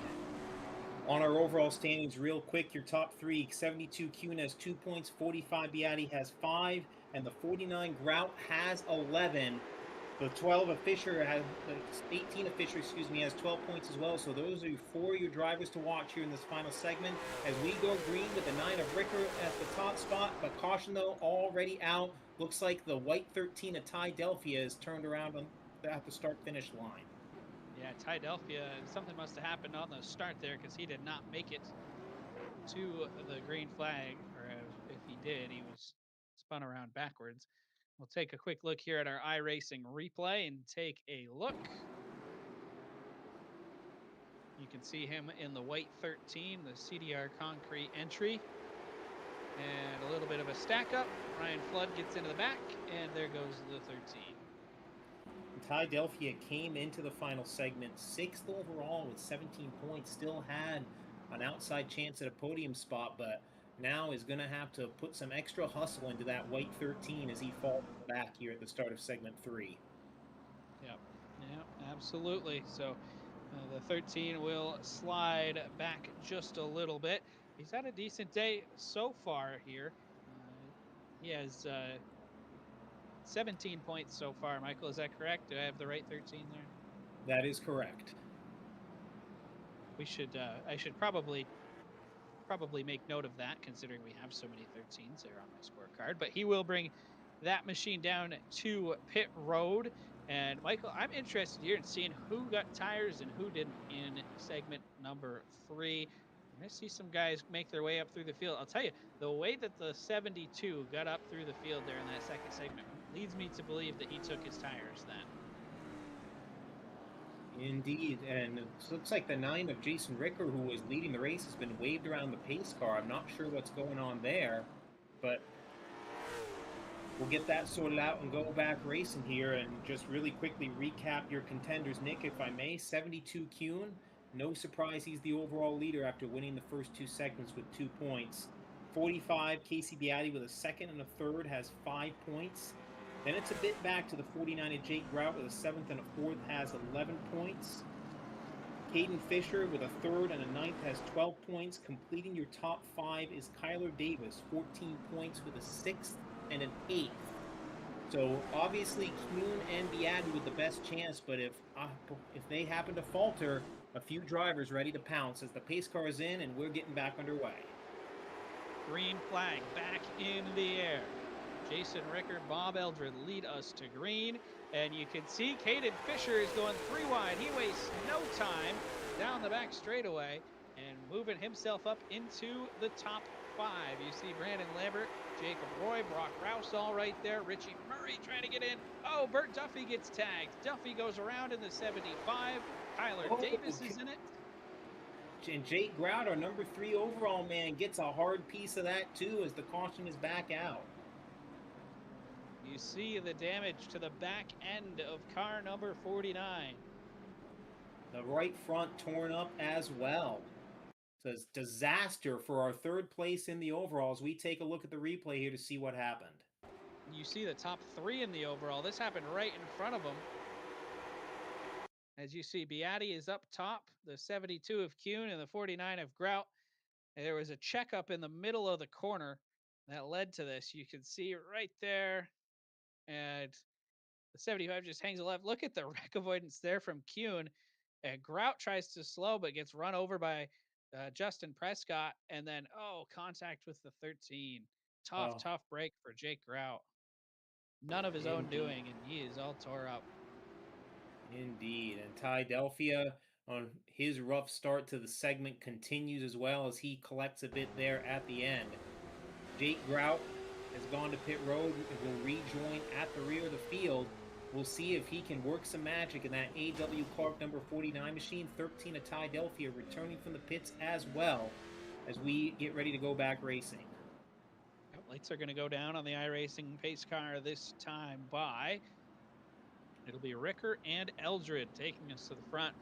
Bob Eldred, if we had a hard luck award, it would go to the 13 of Bob Eldred here tonight. He had to come in through the LCQ. He won that, and it just hasn't gone very well. You can see damage on the 13 on the right front. Has not been his best day, and it's not going to be a very strong start to a 5 race chase for the championship here in IACT 2026. Pace car is in. He'll try to salvage what he can. Same for the 9 of Ricker as the green flag is back out. Ricker, once again, no trouble clearing the 13. They'll go wheel to wheel behind him.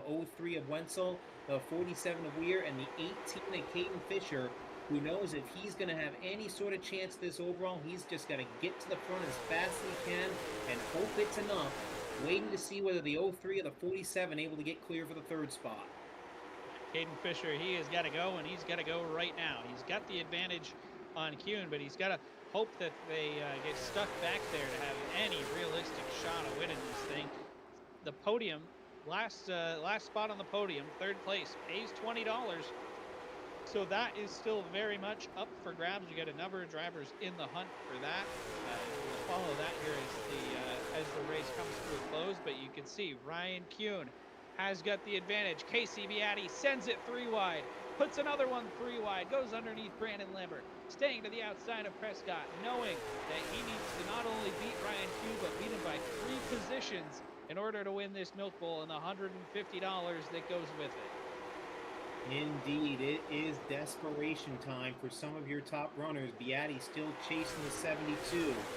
Ahead of them, the 18 of Fisher is up to 4th, but still waiting behind for 2nd. Caution, though, is back on the speedway. We got Ryan Flood and Brandon Lambert involved in this melee. They're down in turn 3. They were both up against the wall here. We'll take a look and see what happened on our iRacing replay. See, the 77 gets put 3 wide there. Oh, and they sandwich themselves into the 70 of Brock Rouse and Ryan Flood. And yeah, there's the there's us playing on Ryan Flood's hometown for the 5th time tonight. As they make contact and get caught up there into the wall and on the back straightaway. So, caution flag flies again here with 40 laps to go in this Milk Bowl. And Michael, I mean, you got to ask the question at this point. Ryan Kuhn currently sits in 8th. Does he have a shot to get this perfect score tonight? I mean, with 39 laps left and 7 cars, I think he certainly has a shot as long as he can tiptoe through anything else that's happening. I mean, Ryan Kuhn, he's one of the best iRacers in the world. If anyone can do it, he can. Ryan Kuhn, the defending champion. Casey Beatty was the champion 2 years ago. The green flag back out for Ricker and Wenzel as they go down into turn number 1 off of turn 2. It's going to be Ricker. Oh, some contact. They're leaning on each other down the back straightaway, and Ricker's going to get away with the lead for now. Wenzel settles into the 2nd spot. They're still side by side behind him. The 13 of Eldred, the 47 of Weir. Caden Fisher, once again, without a lane to work within that 18 machine, just has to try and wait it out as they swap a little paint in front of him. Side by side battle there. You see Eldred and Weir. Caden Fisher wants to get through. He wants to get to the front as fast as possible. But you can see Ryan Kuhn right behind him in that melee, working the traffic, trying to gain some positions. The outside lane is definitely the path less traveled right now, but can Kuhn make it happen here with presumably some older tires than some of his competitors right now? Well, I'm telling you right now, Nick, whichever lane goes here could go a long way towards the side of the overall because the 45 of Beatty has gotten alongside the 72, and now the 18 gets underneath the 13. If that starts dragging the outside back, then who knows when Kuhn's able to get back in line. Yeah, Kuhn, you can see him here. There's definitely a hole open. Oh, he made it down to the inside. He made it work, Michael. He got right in underneath right in front of Kyler Davis, gets down to the bottom lane. He knew that that top side was going to start to slide and Casey Viatti was going to start to get away. And that's just a veteran move by Ryan Kuhn, knowing I don't need to finish in front of the 45. I just need to keep him in my sights. Indeed, and now they're both following the '08 of Richie Murray. The top three have broken away a bit. 9 of Ricker, the '03 of Wenzel, the 47 of Weir, but the 18 Fisher trying to chase him down. The 45 of Beatty coming as well inside of Eldred for sixth place. Eldred there on the top side, sliding back a little bit, losing some positions. Beatty is clear. Now Kuhn works underneath him here as we ride with the 45 of Casey Beatty. A cool back window cam there. You see Ryan Kuhn behind him. Beatty, though, he's running out of cars. He needs to put at least 2 cars in front of himself and Ryan Kuhn. But with Kuhn right on the back bumper and this field getting a little bit more spread out, the opportunities are starting to run dry for the driver of the 45. 20 down, 30 to go. Can Casey Beatty make something happen? It's about to become a 4-car tilt at the front as the 18 of Fisher has run down your top three.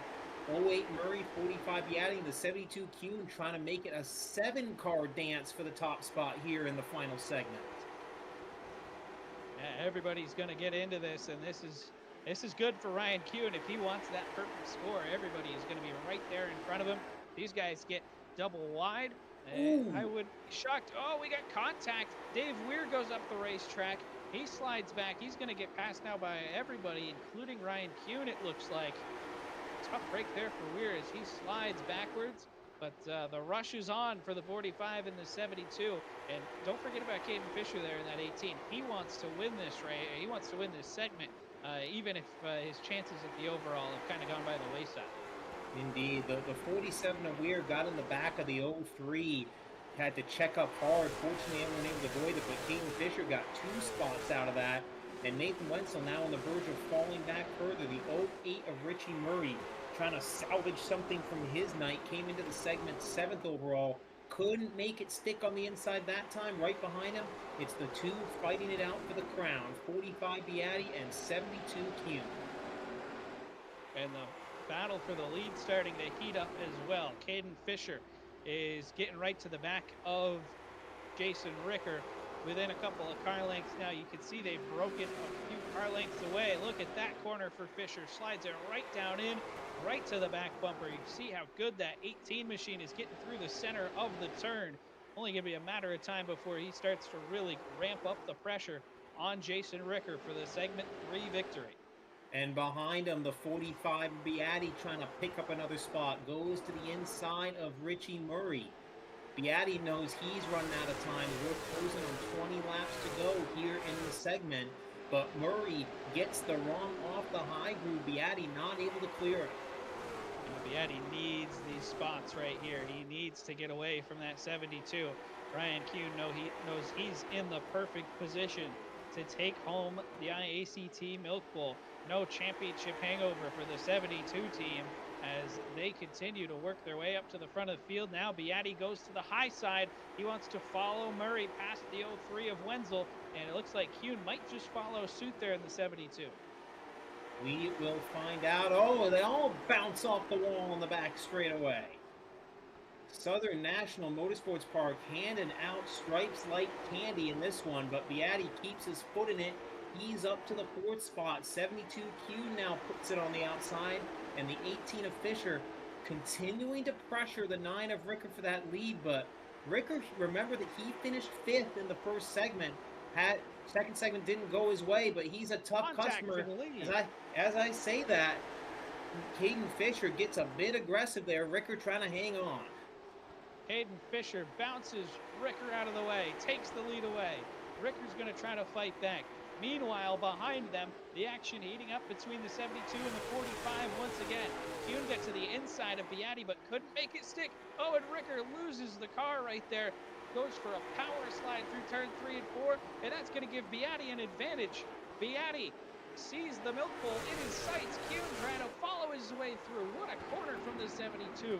He is going to get down right back to the back bumper of Beatty. That's incredible. And Beatty slams the wall. And just like that, it goes Fisher, Beatty, and Kuhn. Now 1, 2, 3 in the final segment. Casey Viatti is doing everything he can, but the 72 Kuhn is in lockstep. Now Kuhn ducks to the inside of him, looking for that second spot with 13 laps to go.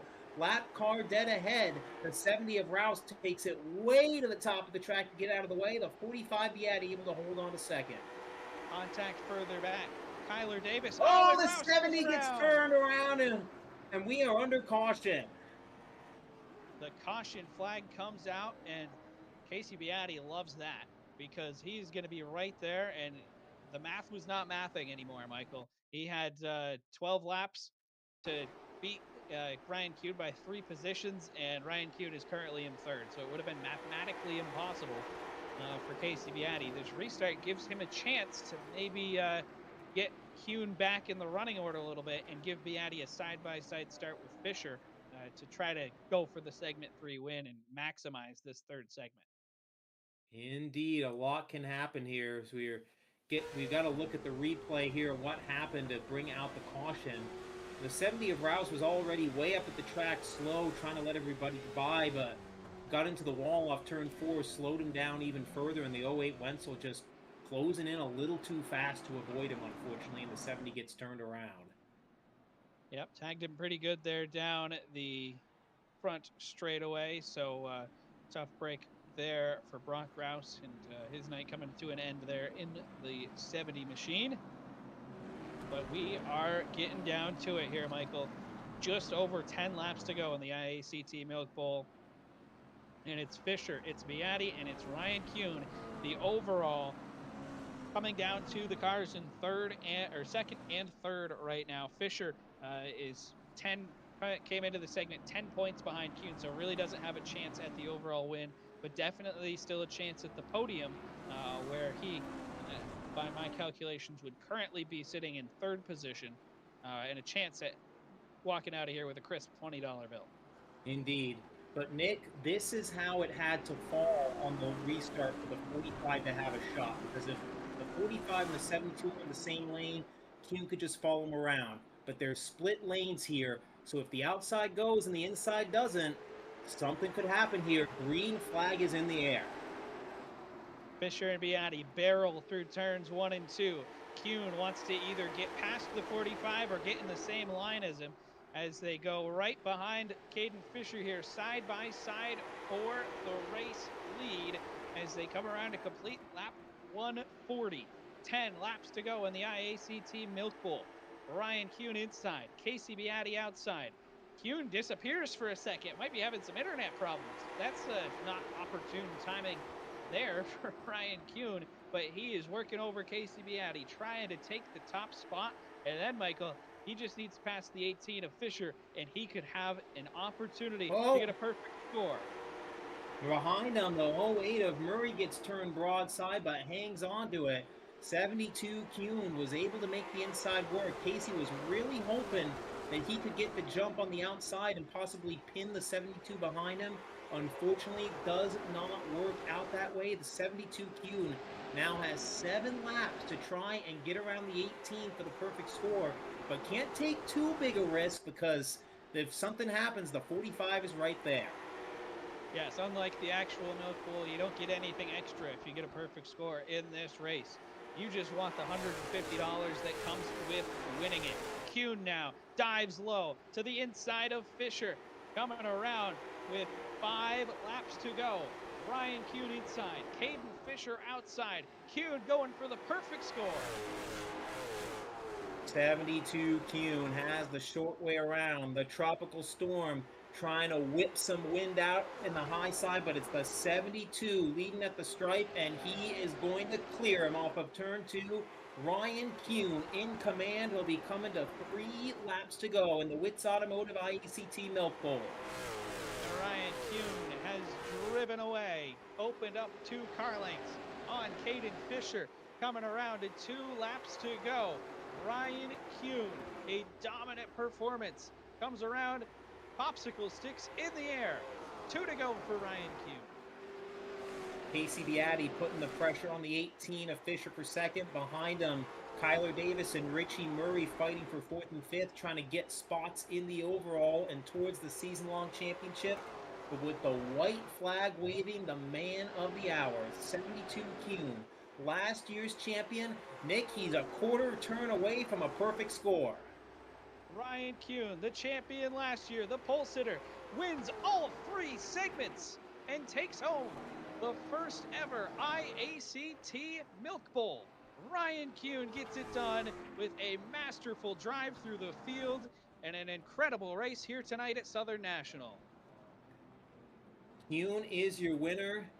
Looks like, based on the math, the 45 of Beatty, second overall, and the 18 of Caden Fisher is going to round out the podium. What a drive for all three, but especially the 72 Kuhn. We'll see if we can get the 18 of Fisher down here on the front straightaway for victory lane. But Ryan Kuhn knows exactly where to go. That checkered rectangle inside the start finish line, because he is your winner in authoritative fashion tonight. What a win it was for Ryan Kuhn and Casey Beatty with a great run in second. And then it was Caden Fisher grabbing third. What an incredible day and a great run from these guys. We get Ryan Kuhn in here, Casey Beatty as well. Not sure if Caden Fisher has his mic tonight, but we will try to get a word with him as well. But here we'll get going here with our winner of the IACT Milk Bowl, Ryan Kuhn. Ryan, defending champion of this series. You come in, start on the pole, you win heat one, or you win segment one, you win segment two, and then you get a perfect score in the first ever IACT Virtual Milk Bowl. How does that feel? Yeah, it feels great. It was just a game of patience tonight, really. Just second segment I got a little greedy, but sometimes you got to do that to stay with the people you're racing. So, overall it was a pretty smooth night. Um, I'd like to thank everybody that put this whole IACT deal on, race control, you guys in the booth, everybody that ran really really good tonight up front. Uh One heck of a time, like I said, it was just patience, and it was when to put those tires on and how much fuel you put in it to, make the car free enough to make it to the end. So, um, yeah, overall, it was a pretty good night. Now, take us through those closing laps of the third segment. You'd kind of been chasing Casey through the field for most of that. You had to have known at that point he was your closest competitor. Like, where were you as a driver, trying to obviously get everything you can in the segment, but also keeping the big picture of the overall in mind?